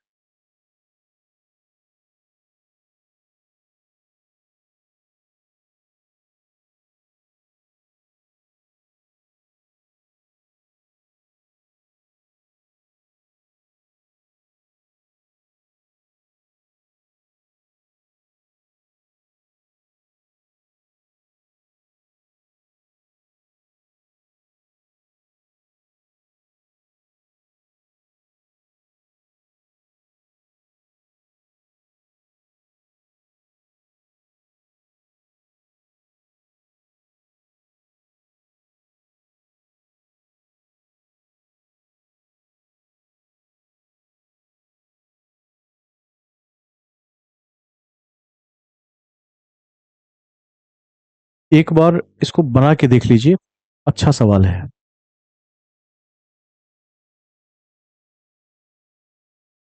आप में से कोई बताइए, 10वीं कक्षा में फिजिक्स किसी ने ठीक से पढ़ा है आप में से? एक फॉर्मूला पढ़ा होगा, 3 फॉर्मूले थे। एक था v बराबर u प्लस ए टी, एक था s बराबर u t plus half a t square, याद है? एक था v square equal u square plus 2as। Second वाले का यूज करके देखते हैं। ये देखिए कैसे बनाते, इसको जो बनाया होगा बहुतों से आगे निकल गया होगा। s बराबर यू टी प्लस 1/2 ए टी स्क्वायर, ये फॉर्मूला होता है। s माने दूरी है, दूरी तय करता है 400 मीटर। मैं लिख देता हूं 400 बराबर। अब देखिए, सवाल कहता है कि ट्रक किस अवस्था में था? विराम में था। तो विराम में था तो यू कितना था? आरंभिक वेग 0 था इसका। दुनिया में जो वस्तु विराम में होती है उसका शुरुआती वेग तो 0 होता है, तभी विराम में था। तो जब आरंभिक वेग 0 होगा तो u का वैल्यू 0, 0 को t से गुना करेंगे तो 0 प्लस 1/2 इंटू ए इंटू, अब देखिए टी स्क्वायर कितना सेकेंड है? टी 20 सेकेंड है, तो 20 का क्या होगा? स्क्वायर हो जाएगा, या 400 बराबर हो जाएगा 1/2 इंटू ए इंटू 400। इस तरह से होगा। 2 से काट देंगे तो ये 200 हो जाएगा, यानी 200 ए बराबर क्या होगा? 400 हो जाएगा। ए बराबर हो जाएगा त्वरण 2 मीटर पर सेकेंड स्क्वायर, ध्यान रखिएगा। अब एफ बराबर होता है एम ए, न्यूटन के सेकेंड लॉ से सबने पढ़ा होगा। बल बराबर एम ए, यही ना पूछ रहा है कि बल क्या होगा। तो मास कितना है? 7 टन है। 1 टन मतलब 1000, तो 7 टन मतलब 7000 किलो। और त्वरण कितना है? 2, तो 7000 दूना कितना न्यूटन? 14000 न्यूटन। ये आप 10वीं के बेसिस पर इसको सॉल्व भी कर सकते हैं, आसान है। कितने लोग नहीं समझे? एक बार सभी लाइव में आ जाएं, हाथ खड़े करें जिन्होंने नहीं समझा, दोबारा समझा देते हैं। सब समझ गए? काफी आसान है। एक सूत्र लगाया, एस बराबर UT plus half eighty square, इस सूत्र से निकाल लिया त्वरण। और इसके बाद बल का फॉर्मूला होता है एफ बराबर मास इंटू एक्सेलरेशन, उसको लगा के इसको निकाला तो 14000 आ गया। तो ठीक है। पिछले सवाल को भी मैंने ऐसे ही सॉल्व किया था, लेकिन उस सवाल में फ्लैट क्वेश्चन था तो उसमें परिवर्तन करने की जरूरत नहीं पड़ी। आगे चलते हैं।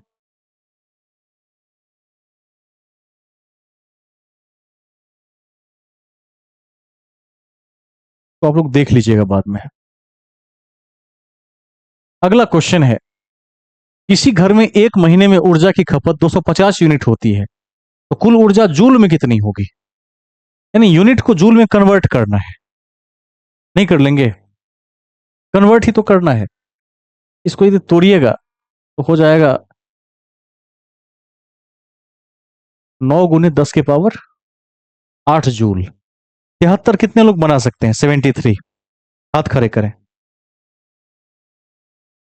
कोई जो 73 को बना के दिखा सके।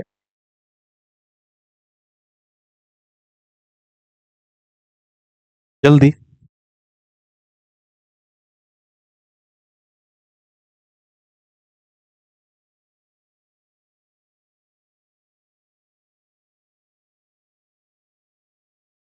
एक भी अभ्यर्थी नहीं है इसमें ऐसा। Nobody.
एक महीने में 250 यूनिट की खपत हो रही है और इसको भी कन्वर्ट करना है जूल में।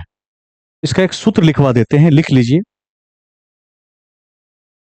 3.6 × 10⁻6 से गुना कर देंगे सीधा सीधा। ठीक है, सवाल बन जाएगा। 3.6 × 10⁻6। आज के बाद याद रखिएगा, जब भी कभी यूनिट को कन्वर्ट करना हो जूल में, तो उसको सीधे इस आंकड़ा से गुना कर दीजिएगा, उत्तर आ जाएगा आपका। ये प्रूव्ड है फिजिक्स में। ठीक है, आगे चलेंगे नेक्स्ट में। अगला क्वेश्चन, किस माध्यम में ध्वनि की चाल अधिकतम होती है? तो याद रखिएगा, दुनिया में सबसे तेज स्टील में होती है। स्टील में होता है लगभग 5130 के आसपास मीटर पर सेकेंड। पानी में होता है 1450 मीटर पर सेकेंड।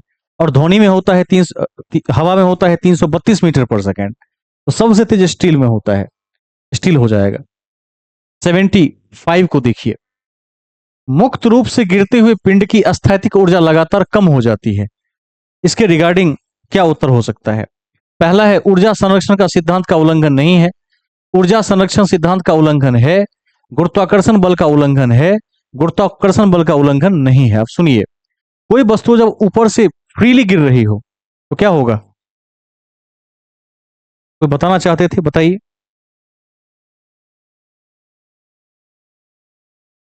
हाँ, वेरी गुड। इसमें क्या है? ऊर्जा संरक्षण के सिद्धांत का पालन हो रहा है। तो पालन हो रहा है, तो यानी उल्लंघन नहीं है, इसका ए उत्तर हो जाएगा। ठीक है, नेक्स्ट क्वेश्चन, एक सवाल फिर से बनाने वाला आ गया।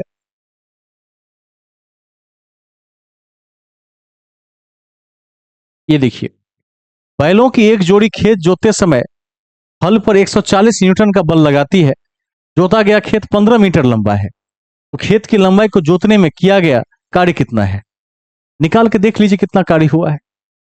फोर्स भी दिया है और लंबाई भी दिया है। डब्ल्यू बराबर एफ एस होता है फॉर्मूला।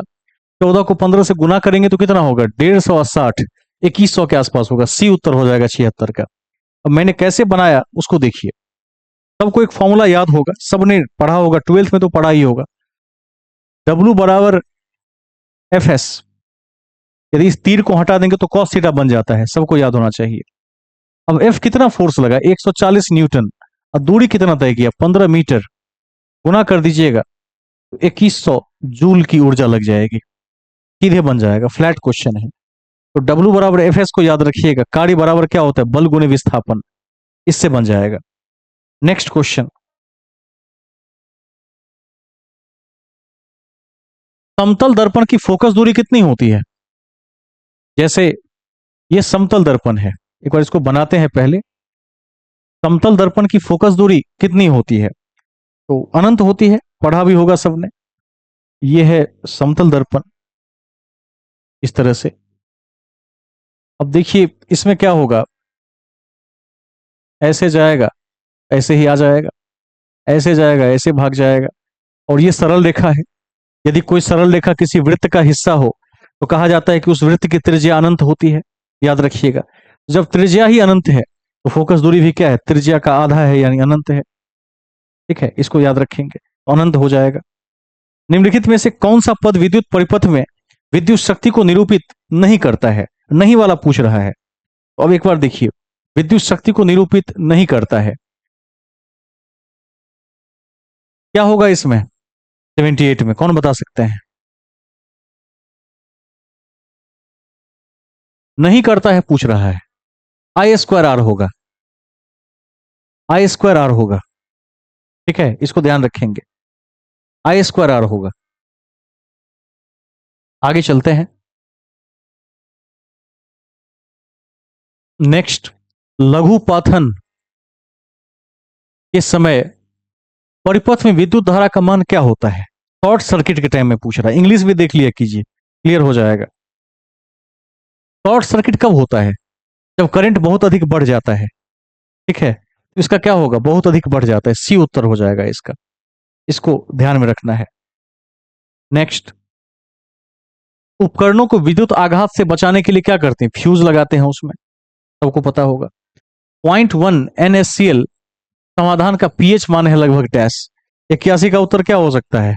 तो 0.1 NaCl समाधान का जो पीएच मान होगा वह 1 के बराबर होगा। केमिस्ट्री में सिद्धांत ही है इसका। नेक्स्ट,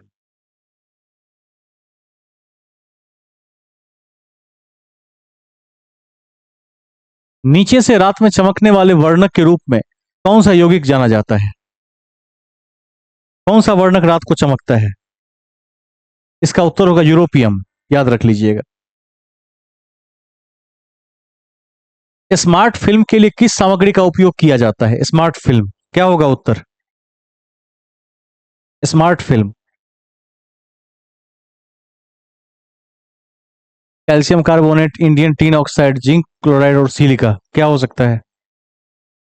इंडियन टीन ऑक्साइड, इसको याद रखना है। इंडियन टीन ऑक्साइड का उपयोग स्मार्ट फिल्म के लिए किया जाता है।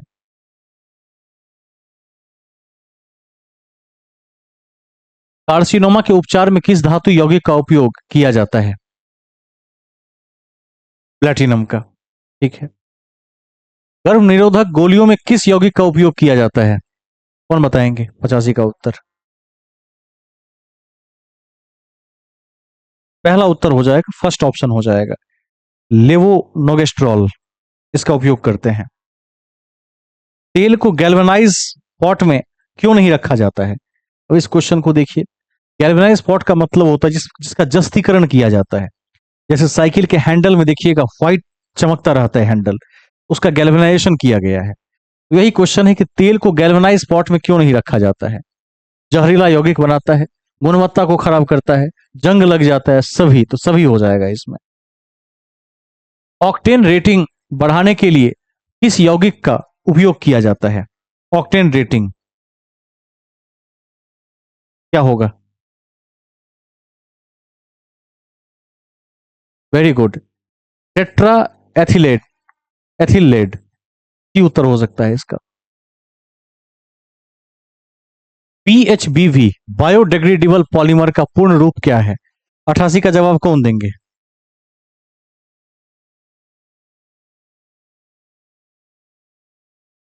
इसमें कौन सा होगा? एबीसीडी में से कौन सा होगा? इसका उत्तर सी होगा, poly 3 hydroxy butyrate CO3 hydroxy validate, इसका सी उत्तर होगा। हार्मोन किसके द्वारा स्रावित होते हैं? हार्मोन सदैव अंतःस्रावी ग्रंथियों से निकलते हैं, याद रखना, जैसे प्यूटरी ग्लैंड, अंतःस्रावी ग्रंथियां, इसका डी हो जाएगा। 90 को देख लीजिए, निम्नलिखित में से कौन सा शब्द हर्पीस सिंप्लेक्स वायरस और मानव के बीच की बातचीत को दर्शाता है? 90 का उत्तर क्या होगा? एंडोपारासाइटिज्म, डी उत्तर होगा इसका। ऑक्टेन रेटिंग बढ़ाने के लिए किस यौगिक का, ये तो हो गया है, इस साइड में हम है। संक्रमण के जवाब में बनने वाली पहली इम्यूनोग्लोबिन इम्यूनोग्लोबुलिन की श्रेणी कौन सी है? अच्छा, संक्रमण के जवाब में बनने वाली पहली इम्यूनोग्लोबुलिन की श्रेणी कौन सी है? कौन सी है? आईजीएम है, सी हो जाएगा। जैविक झिल्ली बायोलॉजिकल मेम्ब्रेन्स किससे बनी होती है? जैविक झिल्ली किससे बनी होती है? लिपिड और प्रोटीन से, याद रखिएगा। इसका उत्तर ए हो सकता है। कौन सा एक नॉनसेंस, क्या लिखा है, कोडन,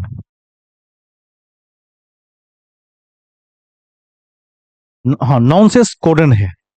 अब क्या होगा इसमें से? Nonsense, AUG, UA, triple U, UGC, इसमें होगा UA, एक नॉनसेंस कोडन है। विलुप्त होने के खतरे में पड़ी प्रजातियां क्या कहलाती है? यानी विलुप्त होने का खतरा जिस पर है उस प्रजाति को हम क्या कहते हैं? लुप्त प्राय प्रजाति कहते हैं। लुप्त प्राय, रेड डाटा सूची में उसको रखा जाता है। रेड डाटा का किताब काले रंग का होता है, इसको याद रखना है। कौन सा खरीफ फसल है? तो गेहूं, जौ, चना, मटर, सरसों। देखिए, गेहूं, चना और जौ तीनों रवि हैं, तो गन्ना क्या है? खरीफ है, तो 95 का उत्तर गन्ना हो जाएगा।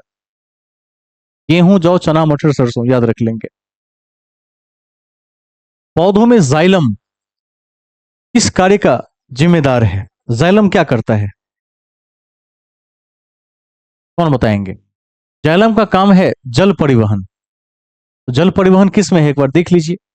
पहला है भोजन, दूसरा है पानी और घुले हुए खनिज का परिवहन, बी उत्तर हो जाएगा। जौ से जाइलम, जौ से जल परिवहन, याद रखिएगा। पौधों के वर्गीकरण में संवहनी ऊतकों की विशेषता का उपयोग करने वाले पहले व्यक्ति कौन थे? फर्स्ट पर्सन ऐसे कौन थे जिन्होंने ऐसा किया था?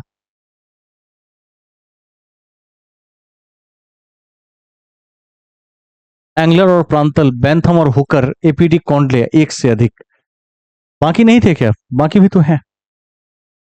ठीक है, इसमें एक से अधिक हो जाएगा। इसमें बैंथम और कॉर्डले दोनों हो सकता है, एक से अधिक होगा इसका उत्तर।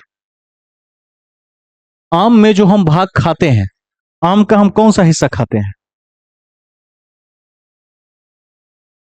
मध्य फल भित्ति, ठीक है, भी हो जाएगा। ओजोन दिवस सबको याद होना चाहिए, कब मनाते हैं? 16 सितंबर को। ओजोन का रासायनिक फॉर्मूला क्या होता है? O3 होता है। आगे आइए, माइकोराइजा संबंध में पौधे का लाभ है, क्या लाभ है माइकोराइजा के संबंध में, कौन बताएंगे? ये क्या करता है? खनिजों का बढ़ा हुआ अवशोषण करता है और रोगों से बचाता है, डी होगा। इस कमीशन ने सभी राजनीतिक समूहों और दलों के किसी भी भारतीय सदस्य को शामिल नहीं करने के कारण बेचैनी को बल मिला, तो पढ़े हैं आप लोग, कौन सा कमीशन था? गोरों का कमीशन, साइमन कमीशन।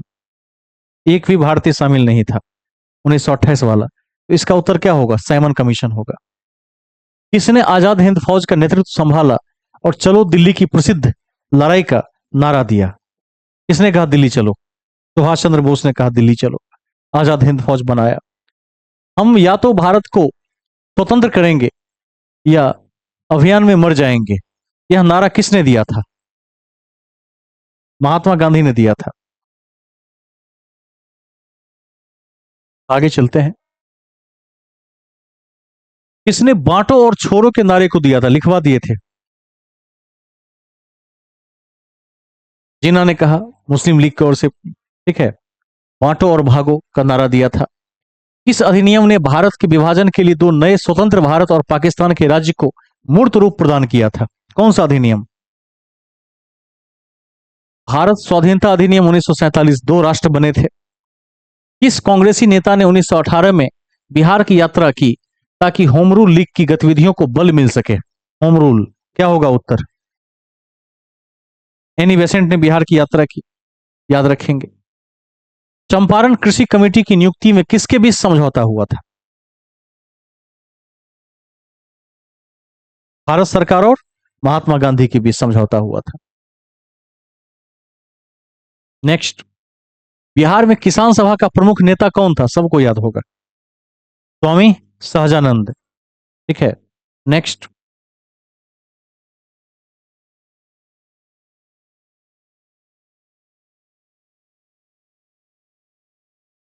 109 नंबर प्रश्न को देख लीजिए। विक्रम पुलिस थाने के अंतर्गत राष्ट्रीय ध्वज को फहराते समय किसको मार दिया गया था?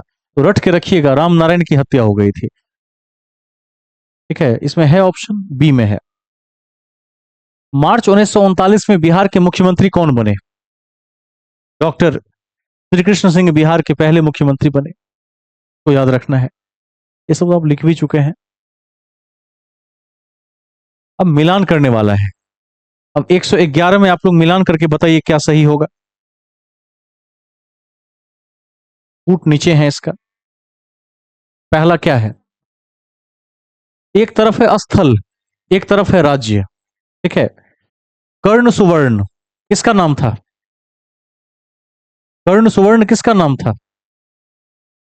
पश्चिम बंगाल का। प्राग ज्योतिष असम का नाम था, तो 4 हो जाएगा। गिरनार, गिरनार नाम था गुजरात का, आज भी गिरवन है गुजरात में। अब प्रतिष्ठान किसका नाम था? महाराष्ट्र का नाम था। इस सबको याद रखना है। कर्ण सुवर्ण बंगाल, प्राग ज्योतिष असम, गिरनार गुजरात, प्रतिष्ठान महाराष्ट्र का नाम था।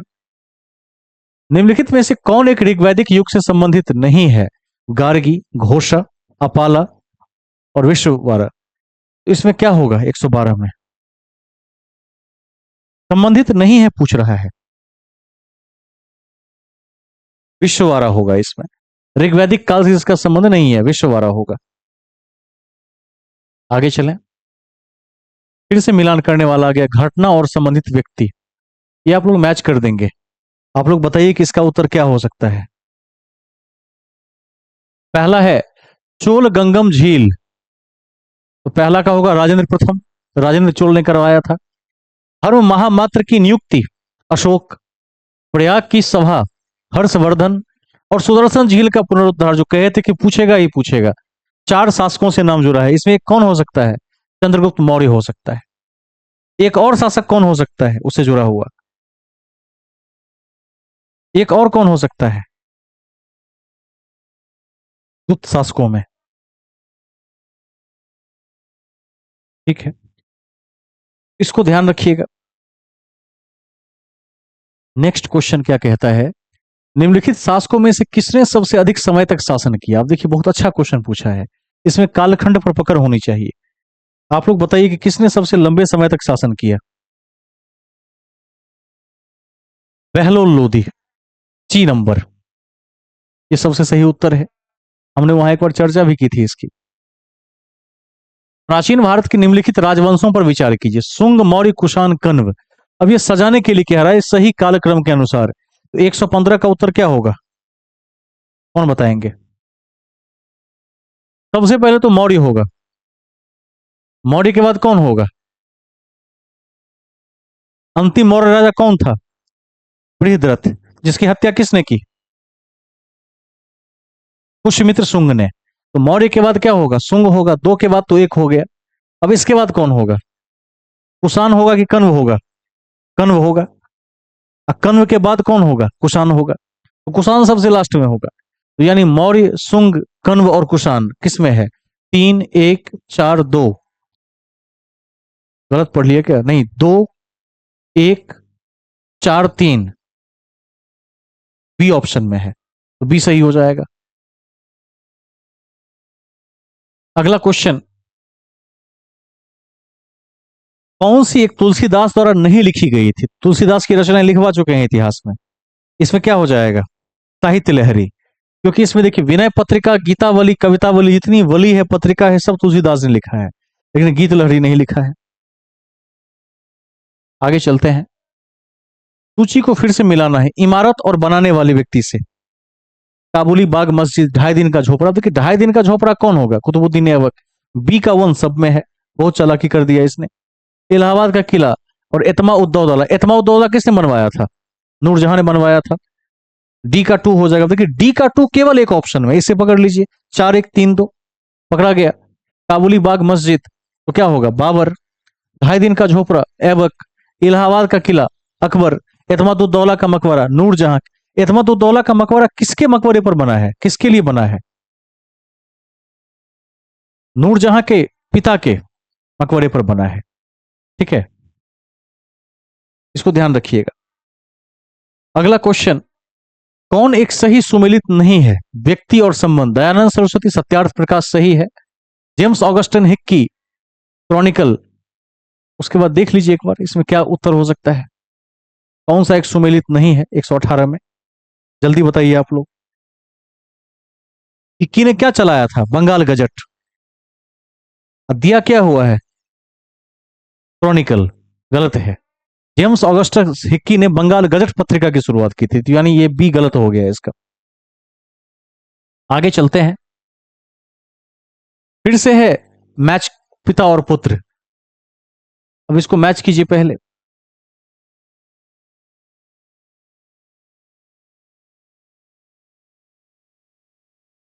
119 का ऑप्शन नंबर ए। और किसी का कोई उत्तर है?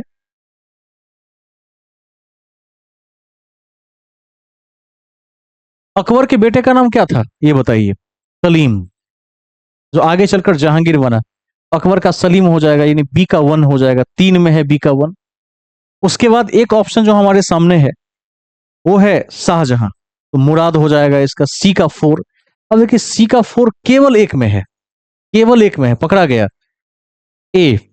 ए में कौन है? बाबर, तो कामरान। और उसके बाद बी 1, बी तो हो गया अकबर का सलीम। सी 4 शाहजहां का मुराद हो जाएगा, और जहांगीर का क्या हो जाएगा? खुसरो हो जाएगा। ठीक है, मिला हुआ है पूरा, इससे मिला सकते हैं। कौन सी बौद्ध संगीति बिहार में आयोजित नहीं की गई थी? कौन सा होगा? चतुर्थ कश्मीर के कुंडल वन में हुआ था। किसके समय में? कनिष्क के समय में। ठीक है, तो कश्मीर वाला क्या होगा? बिहार से बाहर होगा, ये हम पढ़ चुके हैं पहले। 121 सुभाष चंद्र बोस के बारे में कौन से कथन सही है? 121 का बताइए, कौन सा कथन सही है?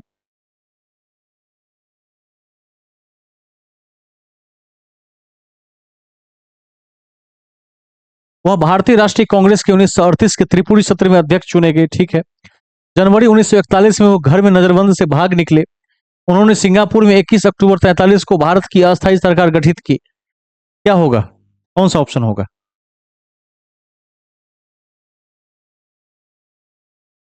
केवल 2 और 3 होगा, क्योंकि यहां से तो जीत गए थे, त्रिपुरी से तो चुने गए थे। किसको हराया था?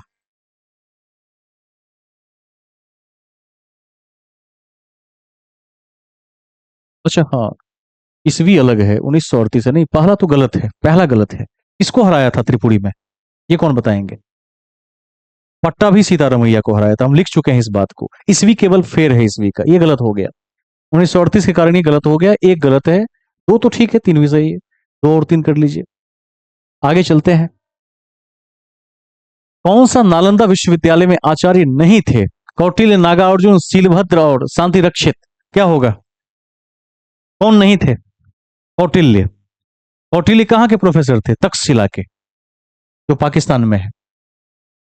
आधुनिक भारतीय इतिहास में निम्नलिखित घटनाओं पर विचार कीजिए। अब इसको बताइए, इसमें सजाने के लिए कहता है, तो सजा के एक बार देखिए कौन सा ऑप्शन हो सकता है।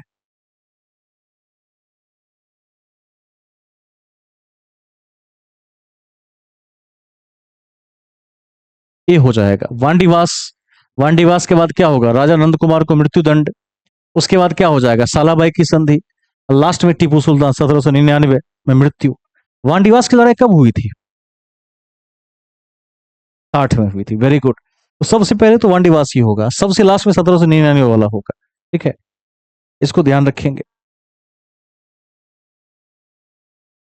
अगला क्वेश्चन, बिहार के निम्नलिखित समाचार पत्रों में सबसे पहले किसका प्रकाशन हुआ था बिहार में? कौन बताएंगे? पटना हरकारा, ये उत्तर हो जाएगा। आगे चलते हैं। 1755 में हुआ था, ध्यान रख लीजिएगा। फिर से है सुमिलित करें अगले क्वेश्चन में। चंपारण सत्याग्रह कौन होगा इसमें? कोई क्वेश्चन छूटा नहीं ना है? ठीक है, 125 ही होगा इसके बाद। मैच करिए सूची एक सूची दो से और बताइए चंपारण सत्याग्रह का संबंध इसमें किससे होगा? राजेंद्र प्रसाद से होगा बिहार में। ठीक है, क्योंकि इसमें और कोई नहीं है नेता। अगला है आजाद दास्तां, तो आजाद दास्तां को मिलाएंगे जयप्रकाश नारायण से। अगला है 1940 में बिहार में व्यक्तिगत सत्याग्रह, तो 1940 में व्यक्तिगत सत्याग्रह किसने किया? श्याम नारायण ने किया।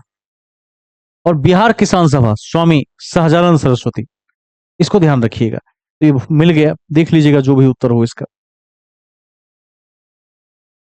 अब अलग अलग चुनने के लिए कहते हैं, दूरबीन, सूक्ष्मदर्शी, स्टेथोस्कोप, परिदर्शी यंत्र। इसमें तो वेरी क्लियर है स्टेथोस्कोप। बाकी तीन क्या है? जूम करके देखने वाला है। स्टेथोस्कोप क्या है?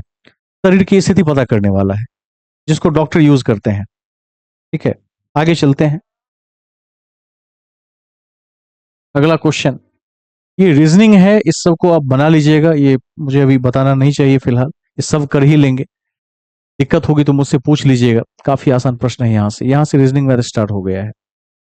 इस प्रकार एक बार देख ही लें तो फिर भी जाते जाते, इस स्प्रिंग को UNUFRC लिखा जाता है। देखिए रीजनिंग कैसे बनाते हैं, सबको आता भी होगा। SPRING इस तरह से लिख लिया कीजिए। स्प्रिंग को क्या लिखते हैं? UNUFRC, FRC। उसी में मोबाइल को कैसे लिखेंगे? MOBILE, मोबाइल को कैसे लिखेंगे? अब देखिए, STU +2 हो गया, NOP -2 हो गया, RSTU +3 हो गया, FGHI -3 हो गया, NOPQR +4 हो गया। ये क्या हुआ? -4 हो गया। तो यही काम कर लीजिए। M तो NO। अब देखिए O वाला केवल दो ऑप्शन है मेरे पास, इसी में उत्तर होगा। अब ये जहां तक बराबर है छाप दीजिए, कैलकुलेशन मत कीजिए। O के बाद M है, पक्का M आएगा दोनों में। अब P और E का टक्कर है। तीसरे वाले में क्या होता है? बढ़ता है। बढ़ता है तो B से क्या होगा? TDE OME, बस इतना ही करना है। OME मिल गया, OME और कहीं नहीं है, तो ये उत्तर हो गया। तो हम पूरा बनाएंगे भी नहीं, बीच रास्ते में ये आंसर हमारा मिल जाएगा। ठीक है, इसको देख लीजिएगा। आगे चलते हैं।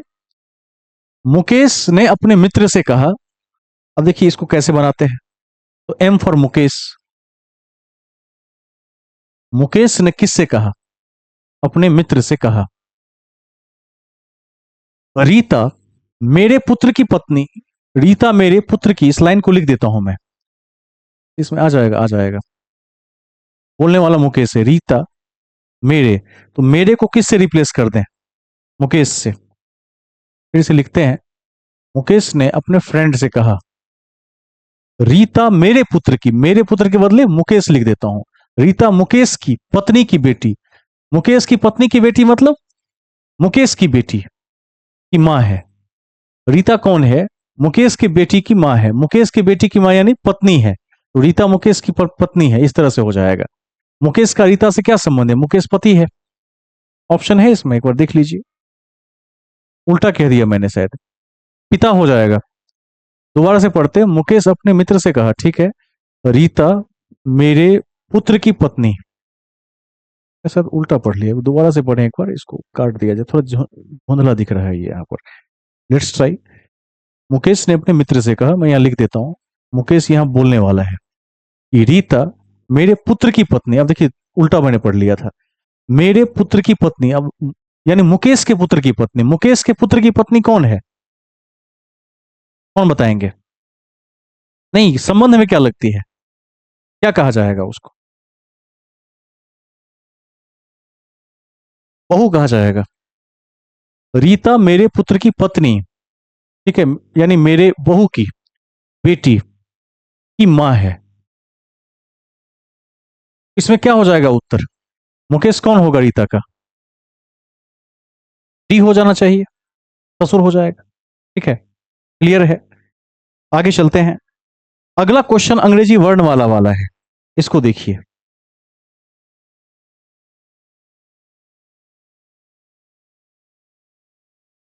उत्तर दक्षिण वाला जब क्वेश्चन आ जाए तो सावधानी से पढ़ना चाहिए। राम उत्तर दिशा में जाता है, देखिए आर फॉर राम, उत्तर माने ऊपर, ऊपर चला गया, दाएं मोड़ा, दाएं मोड़ेगा तो घड़ी के सुई में मुड़ेगा, मुड़ गया दाएं, फिर दोबारा दाएं चलता है, दोबारा दाएं मोड़ा, और अंत में बाएं जाता है। अभी 6 बज रहा है घड़ी में, बाएं जाएगा तो 3 बज जाएगा। अब राम किस दिशा में है? तो इस दिशा को हम क्या कहते हैं? पूरब दिशा कहते हैं।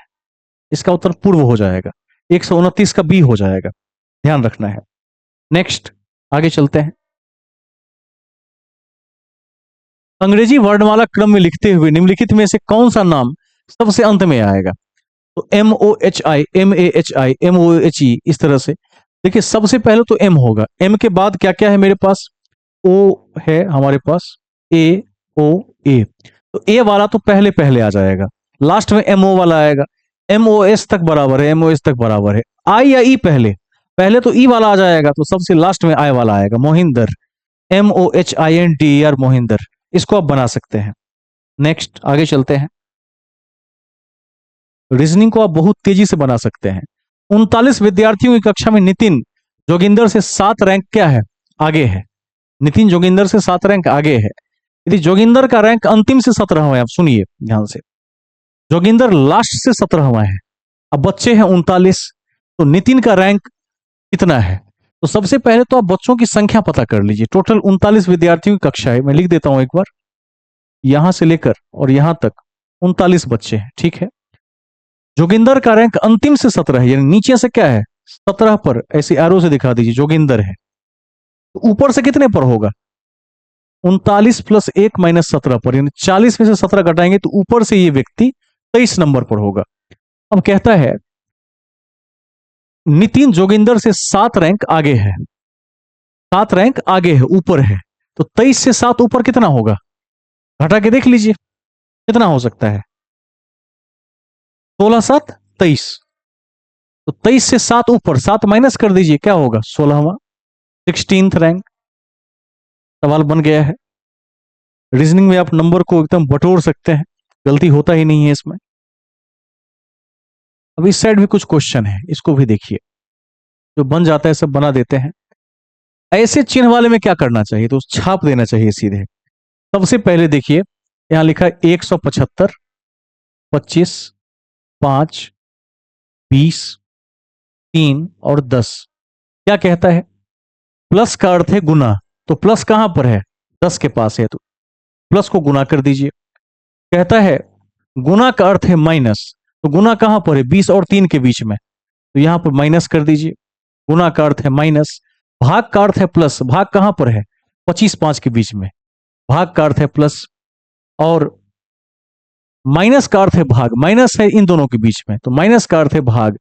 25 से 175 को डिवाइड करेंगे तो 25 सत्ते 175, ये 7 हो गया। अच्छा, यहां भी एक चिन्ह था 5 20 के बीच में, प्लस था, प्लस का अर्थ क्या है? गुना, इसको गुना कर दीजिए। अब देखिए 25 सत्ते 175, यह हो गया 7 प्लस 100, 20 25 100, माइनस 30, 107 माइनस 30 कितना होगा? 77। उत्तर आ गया बी नंबर। 132 का बी नंबर हो जाएगा। आगे चलते हैं। राहुल की आयु सीमा से 3 गुना है। नहीं, राहुल की जो आयु है वो सीमा से तिगुनी है, लिख देते हैं। सीमा, सीमा x साल की है तो राहुल 3x साल का है, 3:1 है। 4 वर्ष पूर्व लक्ष्मी की आयु राहुल से दुगुनी थी। अब यदि हम 4 साल पहले की बात करें तो लक्ष्मी की आयु राहुल से दुगुनी थी 4 साल पहले। अगले 4 वर्षों में राहुल 31 वर्ष का हो जाएगा, अगले 4 साल में। ठीक है, अब सुनिए, अगले 4 साल में जो आदमी 31 साल का हो जाएगा वो आज 27 साल का है। तो 4 साल पहले 23 साल का राहुल था। तो 4 साल पहले लक्ष्मी थी 46 साल की। 4 साल पहले। आज राहुल कितने साल का है? 27 साल का है। तो कहता है सीमा और लक्ष्मी की वर्तमान आयु क्या है? निकाल दीजिए। लक्ष्मी 4 साल पहले 46, तो आज 50 की है। ठीक है, उसका भी निकल जाएगा। और उसका कितना निकलेगा? 9 तिया 27, 3 से भाग दीजिए, 9 और 50 नहीं हो जाएगा? समझे कि नहीं समझे? कितने लोगों को नहीं आया समझ में? कोई हाथ ही नहीं खड़ा कर रहा है, सब समझ गए?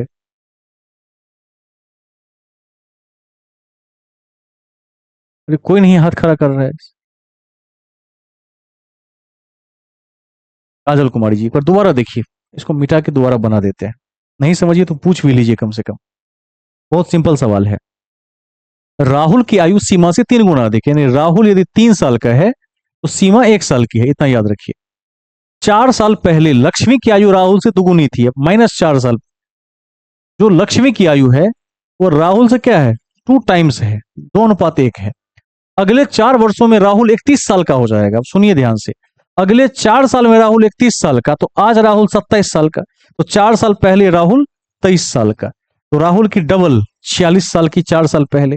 आज लक्ष्मी 50 साल की। ठीक है, लक्ष्मी आज 50 साल की हो गई। आज राहुल कितने साल का? कौन बताएंगे? 27 साल का। तो आज राहुल यदि 27 साल का, 3 बराबर 27, तो 3 9 27, एस 1 बराबर 9, तो एस 9 साल की और एल 50 साल। 950 उत्तर हो जाएगा। कोई डाउट नहीं होना चाहिए। मैथ की सीरीज को आगे बढ़ाएंगे, वहां इसका भी ट्रिक बताएंगे कैसे बनता है। वैसे है काफी आसान, कुछ अलग बात इसमें है नहीं। आगे चलते हैं। आपको लुप्त संख्या को ज्ञात करना है इस ग्रिड में, 134 नंबर में। ठीक है, बना के देखते हैं। 28 20 7 84-12 45 25 9 क्या हो सकता है? कोई बना सकते हैं क्या इस सवाल को?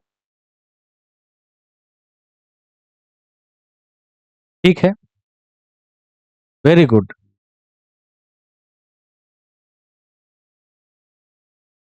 35 बन जाएगा ये। ठीक है, बहुत सही पकड़ लिया। 7 चौका 28, 4 पंचे 20, 12 सत्ते 84, 7 35। ऑप्शन में 35 है, बिल्कुल सही है, बन गया सवाल। 135 को देख लीजिए। रेन को कोड में ये लिखते हैं, मोर को कोड में ये लिखते हैं, तो उसमें रिमेन को क्यों? अरे सबसे, आर का कोड दिया हुआ है, ए का, सबका तो दिया हुआ है, छाप दीजिए इसमें, बन जाएगा। कोड वाले तो आप बना देंगे। अब देखिए 136 नंबर क्वेश्चन फिर बीच में जीएस का आ गया, ध्यान दीजिएगा इसमें।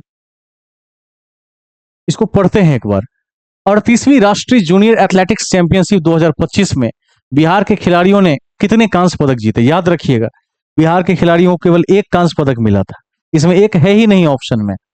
इनमें ये भी नहीं कि इसमें से कोई नहीं, तो ये गलत है। हाँ, कितना मिला है? कांस्य पदक 5 मिला है कि एक मिला था? कांस्य तो एक ही, पर सर्च कर लेते, मुझे तो लगता है कि एक मिला है। मुझे लगता है 2025 में बिहार के खिलाड़ियों ने कितने कांस्य जीते। यदि आप लोग सही हैं तो फिर वही सही होगा, एक बार मुझे आंकड़ा मिला लेना चाहिए। हो सकता है मैं भूल गया हूँ, बहुत दिन हो गए देखे हुए।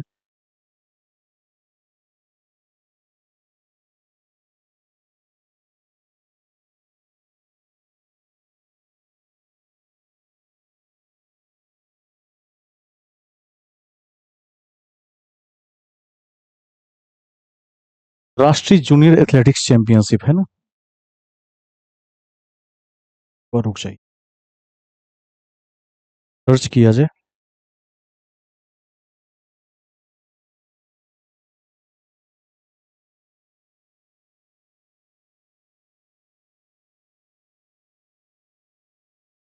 मैं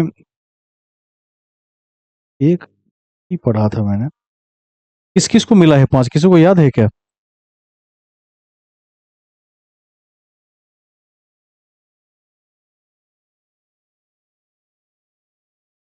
का उत्तर बाद में देखेंगे, एक बार मिलना मुश्किल लग रहा है। खैर जो भी है। अच्छा, फिर 5 ही होगा। एक बार देख लीजिएगा अपने स्तर से इसको सर्च करके। कोसी, इस प्रश्न को ध्यान से देखिए, यह प्रश्न महत्वपूर्ण है।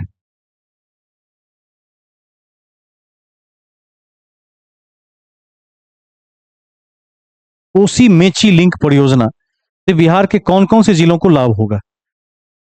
इसमें सी ग्रुप हो जाएगा, अररिया किशनगंज वाला। ये पट्टी हो जाएगा, इसको लाभ हो जाएगा। इसको देख लेंगे। किन भारतीय भाषाओं को शास्त्रीय भाषा का दर्जा प्राप्त है? तो शास्त्रीय भाषा का दर्जा इसमें से किसको प्राप्त है? तेलुगु, मराठी, बंगाली। एक से अधिक हो जाएगा इसमें। ठीक है, एक से अधिक भाषाओं को प्राप्त है। अगला एक क्वेश्चन है, नागा पक्षी अभयारण्य स्थल को महत्वपूर्ण पक्षी और जैव विविधता क्षेत्र के रूप में किस संगठन ने माना है? तो यूनेस्को ने माना है। इसको ध्यान रख लेंगे। राष्ट्रीय पंचायती राज दिवस 2025 का आयोजन मधुबनी में किया गया। हाँ,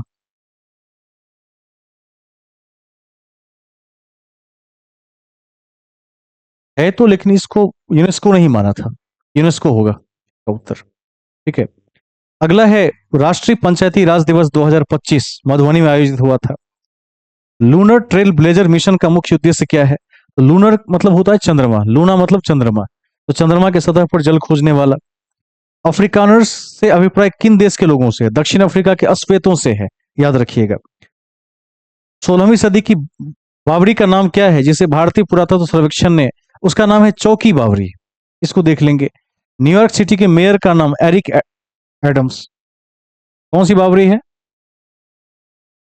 क्वेश्चन है, पर दोबारा से इसको देख लिया जाए, इस ऑप्शन को, कहीं हम गलत नहीं पढ़ रहे हो। चंद्रमा वाला हो गया है, ये हो गया है। 16वीं सदी की बावरी का नाम क्या है जिसे भारतीय पुरातत्व सर्वेक्षण ने हाल ही में वर्ल्ड मॉन्यूमेंट्स फंड इंडिया के सहयोग से संरक्षित किया है? मुझे लगता है कि चौकी बावरी को संरक्षित किया है, राजों की बावली भी है, लेकिन संरक्षण इसको दिया है मेरे ख्याल से। इसको एक बार देख लेंगे अपने स्तर से, लेकिन ये उत्तर होना चाहिए चौकी बावरी इसका। इसी को संरक्षित किया है, संरक्षण वाला पूछ रहा है इसमें। आगे चलते हैं, यही उत्तर होगा इसका। एरिक एडम्स को देख लेंगे इसमें। 145 को देख लेते हैं, दो चार क्वेश्चन और बचे हैं आपके। यूरोविजन सॉन्ग कंटेंट का स्थायी नारा यूनाइटेड वाई म्यूजिक। इसको देख लेंगे। अगला है, इसरो के जीएसएलवी F-15 मिशन के बारे में क्या सत्य है? इस क्वेश्चन को जरूर देखिए, जीएसएलवी के बारे में। इससे एनवीएस 2 उपग्रह को ले जाया गया। श्रीहरिकोटा से इसरो का 101वां प्रक्षेपण था। श्रीहरिकोटा से इसरो का 100वां प्रक्षेपण था। इसमें एक से अधिक, इसमें दो ऑप्शन सही है। ठीक है, इसमें एक से अधिक हो जाएगा। G20 के 18वें शिखर सम्मेलन के बारे में क्या सत्य है? 147 का उत्तर क्या हो सकता है? 147। G20।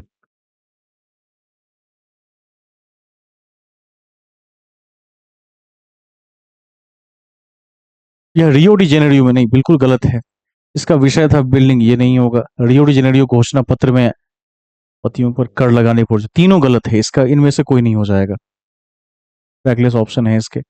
आगे चलते हैं, और कितना बचा है? 148। 148 का आंसर क्या होगा, एक बार देख लीजिए। 148 बाकू वाला है ना, 2035 होगा इसमें। 2024 में बाकू, बाकू क्या है, कहां पर है बाकू? और तेल के क्षेत्र के रूप में प्रसिद्ध है। 2024 में बाकू में आयोजित संयुक्त राष्ट्र जलवायु सम्मेलन में किस समझौते पर सहमति बनी? तो इसमें 2035 तक प्रति वर्ष कम से कम $300 बिलियन देने की अपील है। इसका सी हो सकता है 48 का। ठीक है, आगे चलते हैं। 2024 में साहित्य का नोबेल पुरस्कार प्राप्त करने वाली हांगकांग के उपन्यास द वेजिटेरियन को कौन सा अन्य प्रतिष्ठित पुरस्कार प्राप्त हुआ था? क्या उत्तर होगा? बुकर पुरस्कार मिला था। ठीक है, इसको देख लेंगे। निम्नलिखित में से नेपाल के किस ग्लेशियर को मई 2025 में मृत घोषित कर दिया गया था? इसका उत्तर होगा याला ग्लेशियर, नेपाल। उसको मृत डेड घोषित कर दिया गया। एक आध क्वेश्चन पर सस्पेंस रहता ही है बीपीएससी में, उसको आप अपने स्तर से देखेंगे। जब आंसर की आएगी तो कई बार डिलीट कर दिया जाता है, कई बार विवाद होता है। मैं भी देखता हूं जो आज एक आध क्वेश्चन करंट से जुड़े हुए रहे। स्टैटिक में हमारी स्थिति बहुत अच्छी है। जैसे आज हमने देखा कि इतिहास हमने पढ़ा, पॉलिटी हमने पढ़ा, उसके बाद ज्योग्राफी को भी टच कर रहे हैं, तो उन सब पोर्शन में हमारी स्थिति अच्छी है। जब हम विज्ञान को पढ़ लेंगे तो वहां भी हमारी स्थिति कमोवेश बेहद अच्छी रहेगी। इन्हीं शब्दों के साथ मैं क्लास समाप्ति की आज घोषणा करता हूं। कल से ज्योग्राफी का सेकंड अध्याय चलेगा, उच्चावच, भारत का भौतिक विभाजन। आप सभी मैप के साथ तैयार होकर आ जाएंगे। सभी को शुभ रात्रि, धन्यवाद।